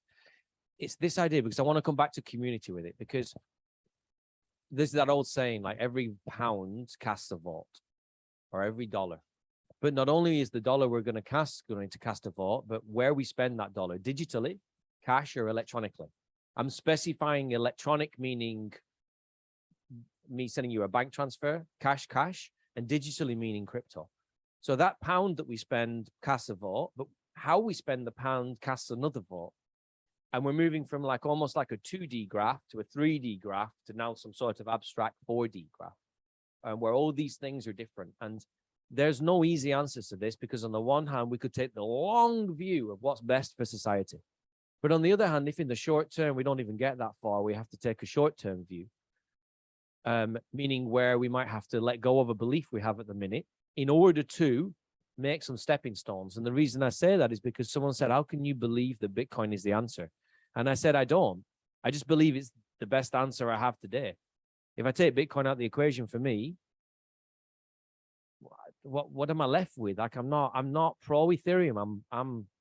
I'm on the fence with it. My gut tells me something's doesn't feel right, even though I can't necessarily verbally convey that. So I want to bring it back into community because, like I said, when we finish the first half, when we go through all this tech and all this future stuff, at the end of the day, we're still building something in here that I love crypto communities. It's full of, I've said this multiple times, weirdos. You're all really weird. Why? Because if you're normal, whatever that means, you follow a mainstream narrative, which is crypto's bad, dangerous, dodgy, so you don't get into it, which means the fact you're all here, you're all at least 50% weird. Yeah. So congratulations for still being here. And we're building something. So no, Howard, I've known you long enough. You can't move away from weird. Sorry. Kathy, what would you like to share? So this proof of work, proof of stake thing. So it seems to me that so many, I think this thing, what you just said then about beliefs is fundamental here, because we can all have beliefs that we've grown up with. And I think there's something that may, like you said, it may maybe have to question some beliefs, because it seems to me that unless I'd love to just get some thoughts here. Unless you go for a proof of work, then as opposed to proof of stake, then you're always going to be open to manipulation, as far as I can see. And it's the manipulation which is the challenge, because you can put any label there. When I've sort of in the past, when I've started to, embrace certain aspects of living, and I have thought that perhaps, say, a vegan approach or something like that was the way forward. And then when you look underneath the skin of them, you start to dig underneath, you find it isn't quite what you thought it was. But the people that come out and speak for it, as with any concern or any belief, will speak very passionately. And so you can be caught up in somebody else's agenda that's not really your agenda. And this is, as far as I see, there's nothing different here. And if you carry on with the proof of stake, you will always be open to that. And from what I'm hearing, proof of work would be the only way that would be a way to true freedom. So my simple answer to that would be, from everything I've read, proof of work is massively energy using. It needs energy. It's proof of work. Yeah. But it's not infallible, but it's very, very hard to falsify. And proof of stake, whilst it does use less energy, am I correct in saying, has never actually been fully proven as a secure network? No, because basically because it can be manipulated too much. And so this is, I don't want, like, I'm pro planet, like, in case anyone's not clear, like 100% of the planet, 100% of the people. But I'm like, I have to rest my hat on Bitcoin at the minute, because I don't have anything else. And fundamentally, there's so many other things that we could save. Never forget that the whole carbon footprint fighting we have, oh, I'm level 4 eco, how are you? I'm level 6, yeah, was invented by BP to stop us pointing our attention at bigger companies. So I think you are completely right. There are so many beautiful things going on in the world. I'll just take veganism because you said it. But underneath it, to go back to sense making, there's a lot of issues still within it. And just because something uses less of X, Y, Z doesn't necessarily mean it's better than something else. Like if we just reframed food, we'd have a totally different world. The answer isn't necessarily veganism. It's a better relationship with food. And I would say within crypto, we have the same issues, and it's all and everything. My issue is everything pointing towards proof of stake as the savior. And there are inherent issues within that, especially when anyone goes, that's the answer to all of our problems. I go, okay, well, what's over here? Just to do sense making 101, which is to look at the opposite. I do want to call out, it is 9:05, and I respect anybody that has trains and buses to catch. But I would imagine we're going to just keep going for a little bit longer. So if you do need to leave, quietly just make your way out. The venue is closing. So we've got it till 9:30. So we have it till 9:30. I think they'll tell us. Yeah. We're good till 9:30, yeah? He's got no, that face basically says crack on. There we go. Okay, so if you do need to go, guys, you're welcome to go. Other than that, I think we've kind of just gone into something. These things are big. I do want to hear from more people, unless you got something to say. No. Yeah, definitely. Yeah. Chuck in, guys. Like Louise, what would you like to microphone? Thank you. So I was doing a bit of research into the proof of work to proof of stake, and I watched this YouTube video that kind of just gave a better analogy of the environmental side of it. So it said at the moment, like the energy consumption of proof of work Ethereum is equivalent to, I think it was the Leaning Tower of Pisa, and the energy consumption under proof of stake is a screw. So like it's at like 99.5% or something like that, much less. So obviously from the energy environmental point of view, proof of stake is so much better. But then, like you were saying about the nodes, if it's rather than the amount of people mining or however the nodes are working, Procuring, we like to say. Yeah, The amount of people securing. procuring a network. Instead, if it's proof of stake, then the big organizations can probably put in more than 51%. So, you know, the likes of Apple can buy a lot more Ethereum than I can. So then, of course, it's open to more manipulation because between the big corporations, they can definitely cover 51%. And remember that changes on a network are done on what we call improvement. Can I borrow your? Changes on a network are done on what we call improvement processes. So BIP is a Bitcoin improvement process, or I think it is process. The P might mean something else, but someone goes, hey, I have an idea. Protocol, maybe. I have an idea. We all see the idea. We vote on it. If we all agree it's good. Some people, well, it's very hard with the Bitcoin network to create change because you need consensus. And consensus, even in this room, would be hard, let alone 17,000 nerds running nodes that believe in its core principles. So Ethereum's the same. But then if those decisions are made by large entities, well, you know, what example have we got right now of worldwide large entities making decisions for people that aren't necessarily agreed as the best process by those people? Like, we're living in it. So, but I want to call out this, I don't want to call out, I want to call attention to when someone says, oh, there's a 99, let's say that proof of stake is 99% more efficient than proof of work. That's good. You can't argue that's good. You can't argue that's not good.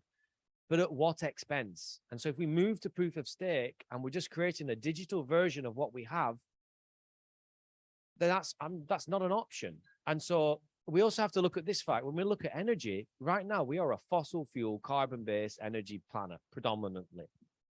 But we all know, with or without Bitcoin, we're not going to be. There's no way in 10, 15, 20 years we can continue generating fuel using carbon. I would loosely say that. I also can't give the answers to it, but I know it's capable. All the maths show that there's enough between, and I'm going to include nuclear just for the minute. Within nuclear and all renewables, we can provide energy for the planet. So at the point when energy stops becoming a dirty word, like I'm a huge investor in a hydrogen plant that can replace carbon in like 2 weeks, yeah, per power plant. So as soon as energy is not a dirty word, we no longer have to point our finger at something that's proof of work. And I feel that there's something, I feel that there's a greater grip on society through fiat than there is on fossil fuels on society. We're beholden to fossil fuels a bit because we drive cars, but money and fiat really has, like, you know, you only need the United States to say, you as a country, we don't like that you did business with them. So we're sanctioned. We hear this word, the United States or the World Economic Forum is a sanctioned Howard country. He now can't trade internationally. That literally cripples them as an economy. And I just think that money is a greater form of a tool of like the weaponization of money than anything else. So it's this, whilst I'm for planet, and I agree with the reduction in energy, we fundamentally have to go back to that word of community. Like, well, if I'm here today in the next 5 or 10 years, what are the things that will yield the world I want to live in? And I can't see how proof of stake will do that. but I agree that proof of work uses a lot of energy. But then let's bring in, what did I say once on a call? How many people say, oh, Bitcoin is the same energy as Paraguay? Okay. When was the last time when any of you measured energy usage by a country? Never. So when someone says it's as much as Paraguay, we go, oh, it's terrible. It's a great marketing ploy. I'm like, okay, well, how much energy does gold use? Oh, I don't know. But Bitcoin's the same as Paraguay, so that's bad. So exactly. So all of these big names and everything, it needs a reframe. But I want to bring it in now, and I want to try and over the next 10, 15 minutes, just get other people's views on what actions. This isn't for everybody. If you feel called to answer, please raise or take the mic. What would you do, or what are the changes you might make to your world over the next 5 years that would help you yield what you believe the world you would like to live in 5 years? Someone said at Medicine Festival, Christina, I'm looking at you. What was the ancestors question? What sort of ancestor do you want to be? And I like that because it was a future thinking, past thinking question. It was the children's fire. And the children's fire, for those that don't know, is where we create a fire for the sole purpose to sit around it, to discuss a decision, like building a house. But the question is, how will us doing this be a positive impact for 7 generations ahead? So the point of the fire is to imagine your 7 generations in the future saying, we're really glad our ancestors built that. And they ask that question about all decisions. And if they can't answer it, they don't do it. So I want to kind of just ask that question. What are the things that in 5 years you would say to yourself, I'm glad I thought about that, or I'm glad I did it? It's a big question, but I know that a few of you have got some thoughts, and it would be really beautiful to share some of them. I think for me, it goes a little bit what keep the mic close, bro. Before what Cheers. you were saying in terms of when we think of either why we're doing something or why something's being built. And I almost think that it is the right question in terms of proof of stake, proof of work, but it's also how those systems grow and come into play.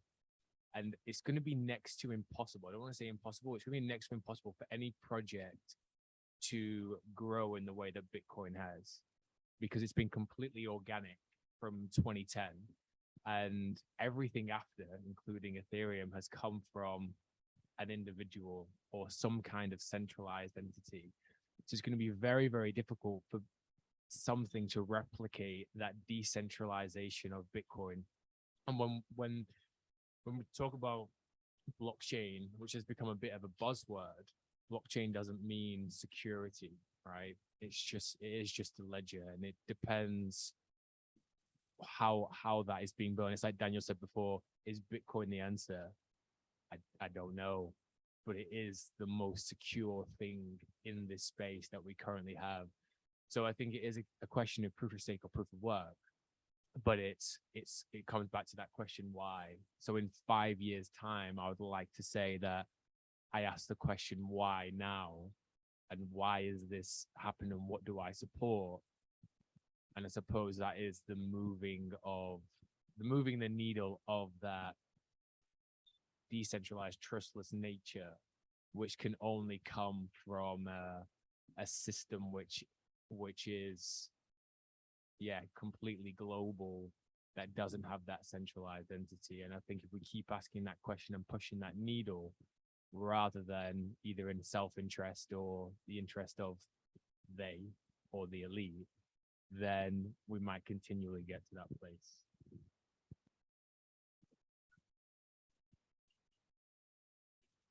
Well, I think that's quite a good time to sort of, based off what you just said there, is like, if we have a belief in Bitcoin, which I do, and it's like, once you understand Bitcoin, I always say you can't understand the financial system until you understand Bitcoin. Once you understand Bitcoin, you understand what paradigm it presents against the current financial system. And I'd be interested to sort of, the question was from someone, I can't remember who it was earlier, when does crypto or Bitcoin stop being priced in dollars? What's that going to take? And what I'd be interested to know anyone's opinion on that, basically. What's it going to take for, something we really believe in? Let's take Bitcoin just for now. What's it going to take for Bitcoin to actually become what it was originally intended to do, which is peer-to-peer cash? What's going to have to change? What's going to have to happen, basically? So.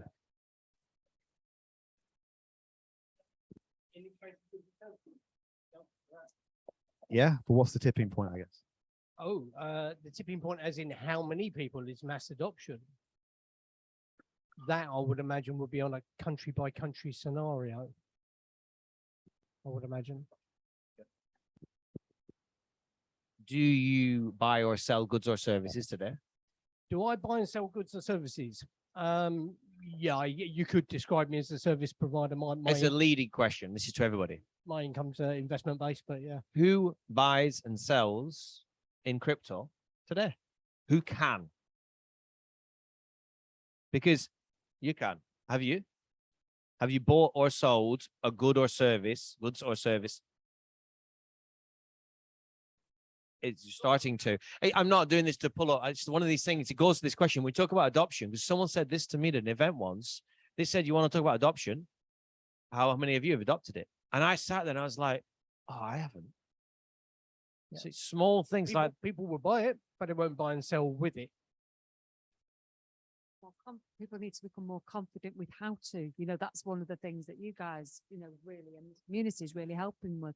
Because it's like just one step at a time, because you don't want to be overwhelmed by it. You understand it's important, but stepping through and just starting to bit by bit, buying the cards and starting to actually transact in crypto, but building the confidence in doing that.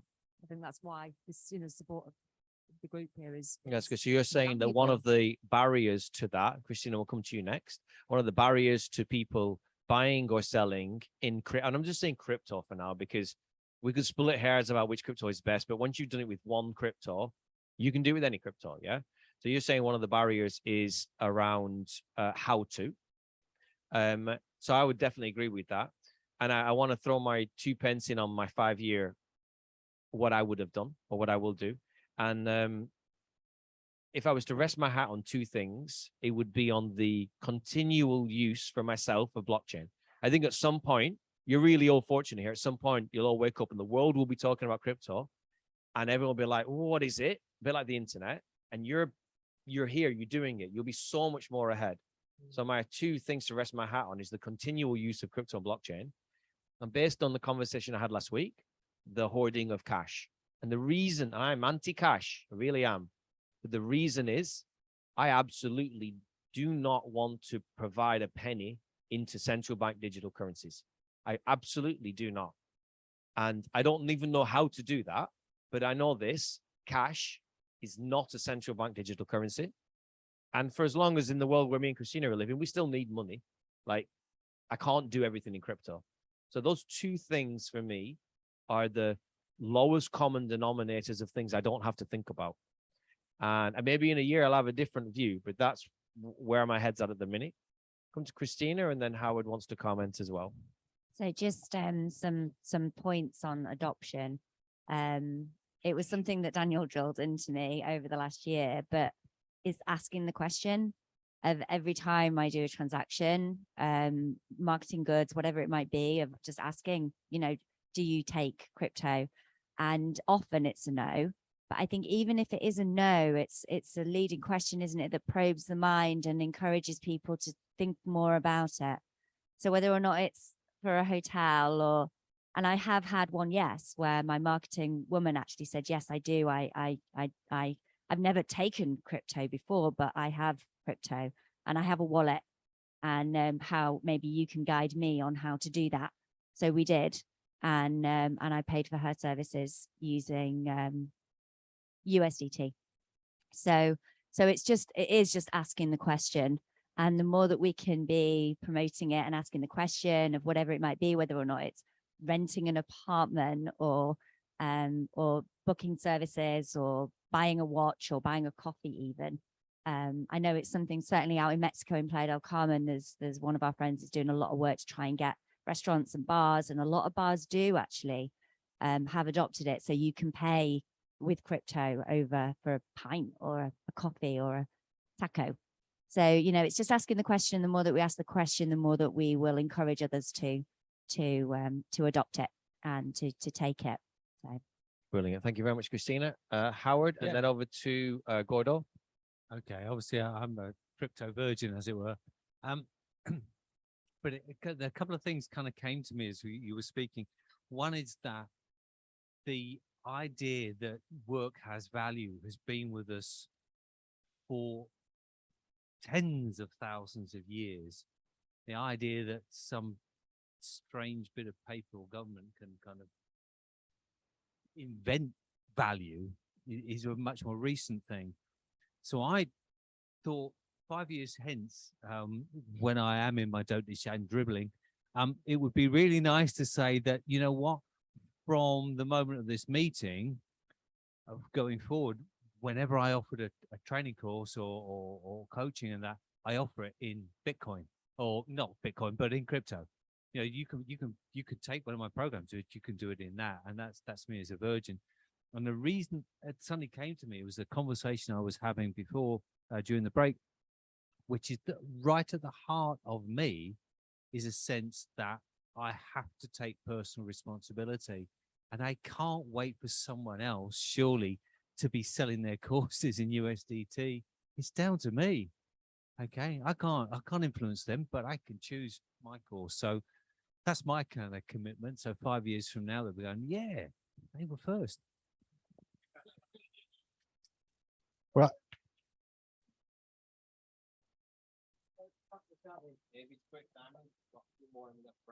Yeah, just going to chuck this out there quickly. This is purely off the cuff, but there was two very successful social experiments that were started in the 80s that are still going on today. And this is where local communities came together and created their own money. One was in London, and it's known as the Brixton pound, and it's still there. And the other's down in the southwest of England, it's the Bristol pound. Originally, they started off as not much more than raffle tickets, but now they are proper looking kind of banknotes with security features. And the idea was that it would keep money within the community and stop money drifting out of the community. Now, I know we're here because of crypto, but if anybody's interested in fundamentally subverting the days, that might be one way of doing it. I need to come in here because the talk I'm going to share next week basically explained how they have failed and will continue to fail. And that is because you are dealing, we all have to remember where, I hate this idea of tactical voting, but there's a reason people talk about tactical voting. And that's because you can cast your vote and it's never going to get anywhere. The concept and the idea of the Bristol and the Brixton pound is unbelievable and super simple. But the reality of why it doesn't take off is because these things require so much weight behind them to just lift. And you're dealing with, especially when the crap hits the fan, you're dealing with such a big behemoth of fear and banking and everything that they gain momentum, then lose it. Of course, at any single point, boom, it could suddenly win. But they're fundamentally pegged against what? The pound. But the value of them is pegged against the pound. And I forget the term of this, and this is part of the issue with Bitcoin and everything. Like, we're waiting for the only true form of currency is when it depegs, when it's its own standing currency. DAI, which is a crypto stable currency, recently talked about loosely depegging from the dollar, purely because for as long as we value something pegged against the dollar, it's a proxy dollar. Like, I could transact in gins as long as we all agree one gin and tonic is worth £5. But then there's no difference from the £5. So I love the Brixton pounds and everything, but the guy on stage basically was talking about, and that's why I want to share it. He's like, these are all great, but we have to band behind something that has enough weight that may potentially offer an alternative. And at the minute, cash and Bitcoin are the only two that could potentially do that. I thought Gordo's going next. I just have a You comment. stole the mic. I off did Gordo. steal the mic. Gordo. I did. It's gonna come. It's gonna come right back to you, Gordo. It's come. Oh, God, it's gonna come right back. So I'm curious whether or not he mentioned, because I know that there is a town or someone somewhere, community, that have been trading in honey. Did he talk about that? Honey. Honey. So it's not pegged against anything, actually. It's just that there's a value for that honey. Do you know about that? event the bees. But that's one of the beautiful things about this is it's really it's honoring the bees and the importance for their contribution into our society. But I just wondered whether or not you'd spoken of it. These things, I honor all the Brixton pounds and everything. Like this is all so experimental that even when like massive believers in UST, and then that crashing was a baptism of fire. Like we have never been in this space. So everything we're going to do when you leave here hasn't been done, or in our modern view of society hasn't been done. So we need to discuss these things, but at the same time, I was just trying to give a counter to it of realism, because ideas and idealism is great, but we need something that can move forward.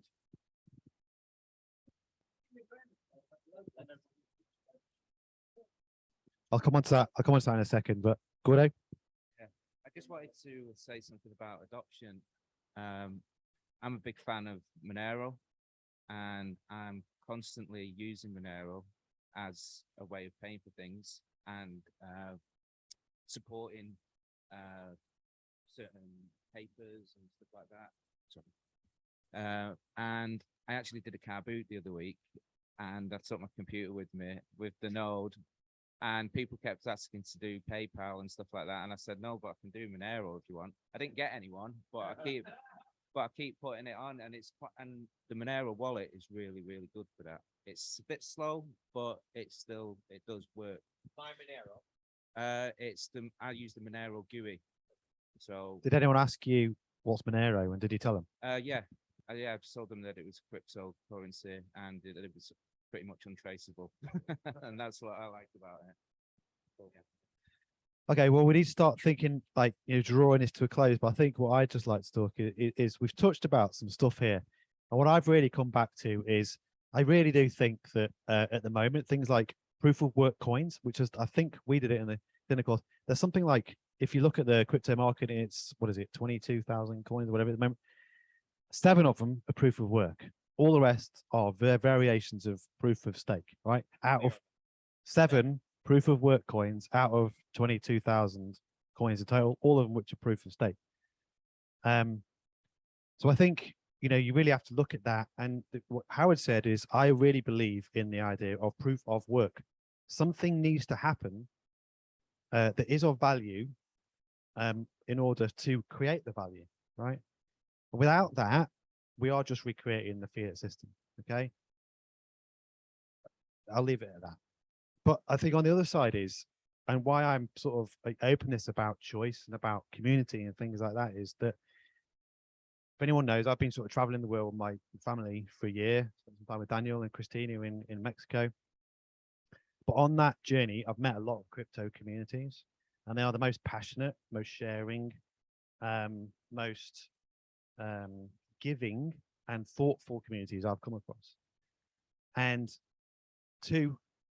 one is a crypto community, and one is, it was on a place called Lake Atitlan, which is a series of like 6 different towns, and they are really, it's in Guatemala, and it's a really sort of kind of primitive in a way town. But the people that live in one of those towns called, they're basically working with local Mayan sort of businesses and individuals there, because it's so isolated. It's not easily sort of accessible. They're working with them to sort of introduce Bitcoin and really change their way in terms of thinking about how we value stuff, right? And it's creating an insular, almost Bitcoin ecosystem where they're transacting Bitcoin. It's not going out of the system. It's not going out into the world. It's staying within the sort of community. And there's something like really, really powerful about that, because it's because it is within a community, right? And they can then begin to move to a point where they're not valuing stuff in dollars or whatever the local currency is. They're really valuing it in Bitcoin. The second place I went to, I met a guy in the Dominican Republic, and this has nothing to do with cryptocurrency, but it really, really made me think. It's really driven home some of the things that you guys have said here. Is that I met a guy, and he was a farmer. He was an organic farmer, and he had a farm. It was in somewhere in Virginia, in America, and they built up a world schooling community or homeschooling community, which is what we're doing with our kids, taking around and showing them the world and schooling them in a different, educating them in a different way. And this kind of community span out of kids on a farm growing their own food and schooling their own kids, and a midwife community sort of sprung up within it. And then all these people with different kind of skills and values ended up becoming part of this community, and ended up being a big community. You talked about honey. I was speaking to the guy when I was talking about Bitcoin. He was, oh, well, that's like kind of, there's something similar here in terms of like how we derive value. And he was talking about that basically they made potatoes, you know, took them to the local markets and things, and so they transacted in money. But eventually it moved to this weird black market almost, which could be a dirty word, but just trade and value-led exchange. So they were exchanging stuff they grew, proof of work, stuff they created, for services. They valued it themselves. And again, eventually you might move to a point where you need some sort of kind of mechanism. But that really, really worked for them. And I really, really started thinking about that a lot, because we've been talking a little bit around that. But what was it that drove that? It was the community. They created a community, and they created a small community, and it didn't grow, and it didn't, it was sort of self-organizing and all the rest of it. And I just thought that's kind of quite a nice way to finish, because we're talking about decentralization, and that is the ultimate decentralization. It's creating a community that's built on a set of values, that's doing something of value in terms of what it delivers and what it creates. But it's a self-contained community. And maybe that's a utopian kind of place to kind of move towards, but it proves to me that there is hope, and that isn't all about money. Once you kind of take money out of the equation, in some respects, you value each other in such a different way. You value what you can bring to the table, you know, as a community. So I don't know if anyone's got any sort of comments around that, or, you know.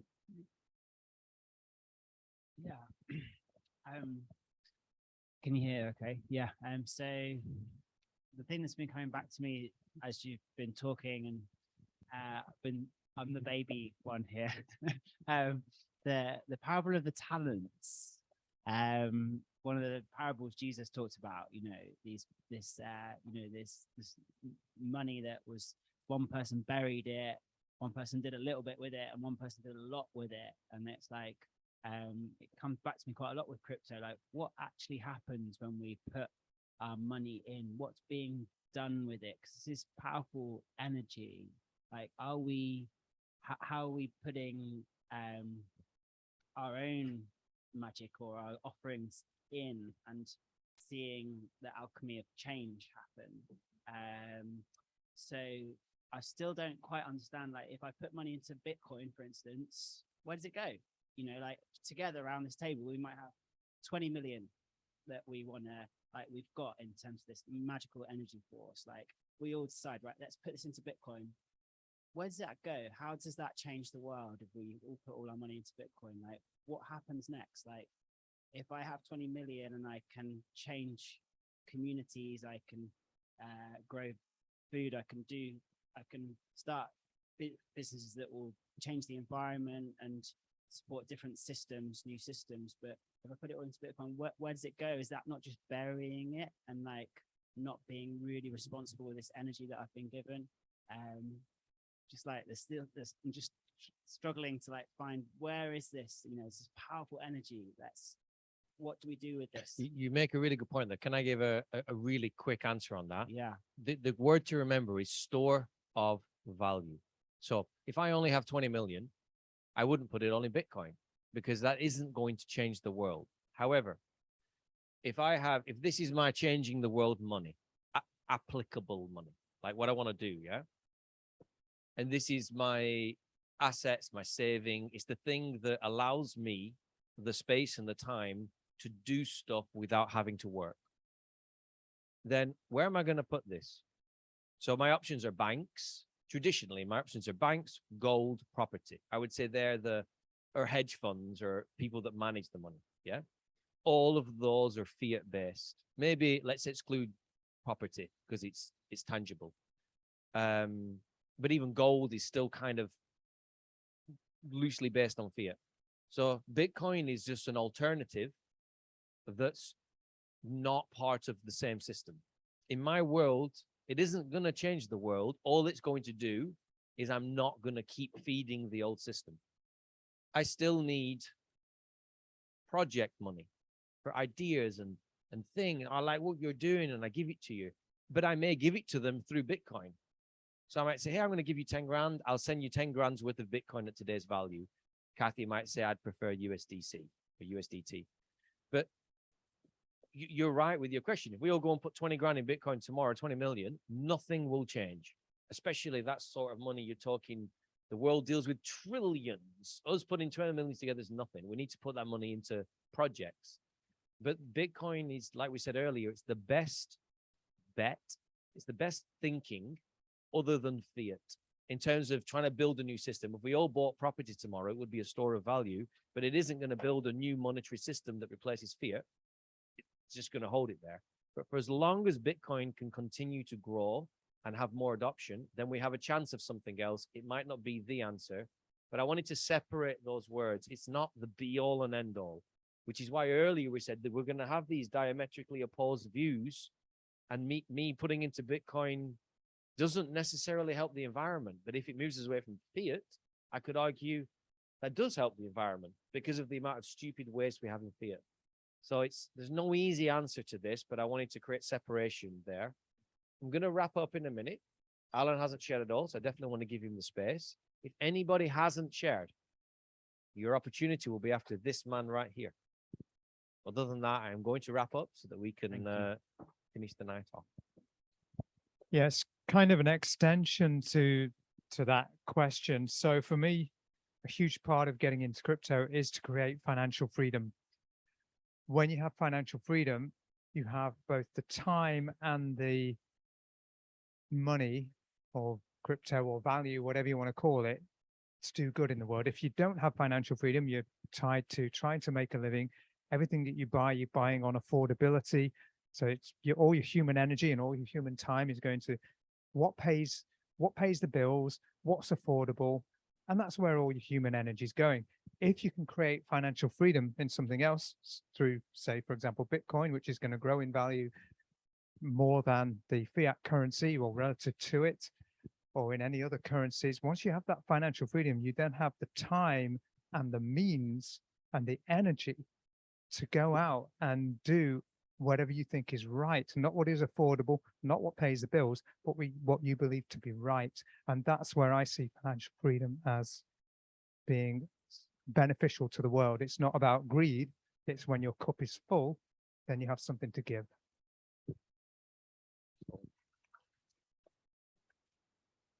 A beautiful ending. Thank you very much, Alan. And people have very different views of. We're all welcome to every sort of different view. And I want to bring this back to something Louise said earlier. She said, when are you leaving the UK?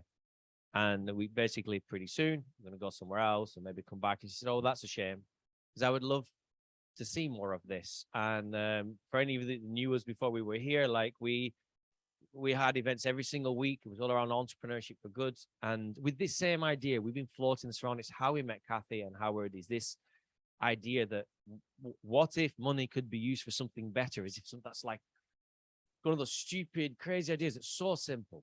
It's so simple. It's just a tool. I always refer to a knife. Is it good or bad? It's a knife. Like, what are you going to do with it? You're stabbing someone or buttering bread. So the reason I want to bring this up, and I want to reference what Alan just said there, like money's just a tool, and what are we going to do with it? And all of these existential, philosophical armchair questions. But at the same time, going back to what we said at the beginning, it's your community where you're going to do these with. We've all just barely scratched the surface of some really important, really good questions. We've talked for, honestly, no more than 50 minutes in this last half. At the first half, everyone shared their past experiences. 50 minutes, that's it. You need time. And you need a room that's got enough of you to have dialogue, but not enough of you that you can all share and all talk. And it's definitely something that is a byproduct of what me and Richard really want. Like, we don't even really want to like own, you own a community, but we just want to, all this has been organic. And we would love at any single point, any one of you to go, look, I'm going to join the next FLT call next week. I'm in Liverpool or Cambridge. That's all I had in my head. That's close enough. South. I'm south of Birmingham. If you want to join me, or wherever we all are. Like, I know you guys already run communities. Like, they're there. We just need to start to talk about these things. And I know that sounds so, I feel like that's a cop-out answer, but it is the beginning points of something. And because these questions are not easy to answer. Mark just brought up really valid point, and I've just given my top level 2-minute answer, but there's someone else here that might have a different view. And there are people that freaking hate Bitcoin. Like, in the same way, you've got some vegans that are so strong in their views that even if you talked about meat, they'd be like, I don't even want to discuss it in a positive way. So we need spaces where we can talk about things opposite to Facebook, whereby everyone just shouts at each other. To be able to go, Simon, I really hear your view and I disagree with it, but I'm going to think about that. And to practice dialogue and discourse. So I would love, and I know that Richard would love, like, from everything within FLT, more people to just begin to have conversations and talk. You can do it when we have an FLT call. You can do it when you're not. You can call it whatever you want. You can bring food and share. And we remember that historically, all of our conversations have been around food and fires. They bring people together. That's why we all stare at fires in mesmeration. It'll do. I know my mum right now is appalled at that word, but you all knew what I meant. Like, we're all staring at fires and we talk around them and around food. You know, okay, Britishness, we all shut up around food, but afterwards, and certainly before, we're talking. And so it's this encouragement. How do we start to talk around the things that when the proverbial poo hits the fan, we've got something? Because when everything falls away, one of our mentors used to say, take away all the cash, all of your assets, and what you're left with, that's your wealth. And the answer to that is community. Always community. Yeah, because if I had to strip everything away and I give you one phone call, who will you phone? How will they help you? And they'll help you probably directly related to the amount of trust you have with them, which is why ultimately trust is the ultimate currency. So all this Bitcoin stuff and all this Ethereum and proof of work and proof of stake is great, and there's a lot in it, but we encourage you to actually go, I want to talk about this further because I care. Because we don't have a children's fire. So put a candle in the middle of the room and ask yourself, in 7 generations, how will your kids look back and go, thank you for doing what you did and starting a conversation, because nobody else cared because they all just went shopping. Yeah. And took the CBDCs because the government would have said, oh, bank accounts are closed. It's okay. Here, we'll save you. Take this. And then everybody did. And so our encouragement is to just have more awareness around that. And I think that through community and through conversation, funnily enough, as we have done for thousands of years, we will find that. And that would be something that I think we were both really proud of. Oh, we're going to wrap up there. Thank you very much, everyone, for coming for our first live meetup. I hope you've all enjoyed it. Thank you for the guys that have stuck around online as well. Take care, everyone, and good night.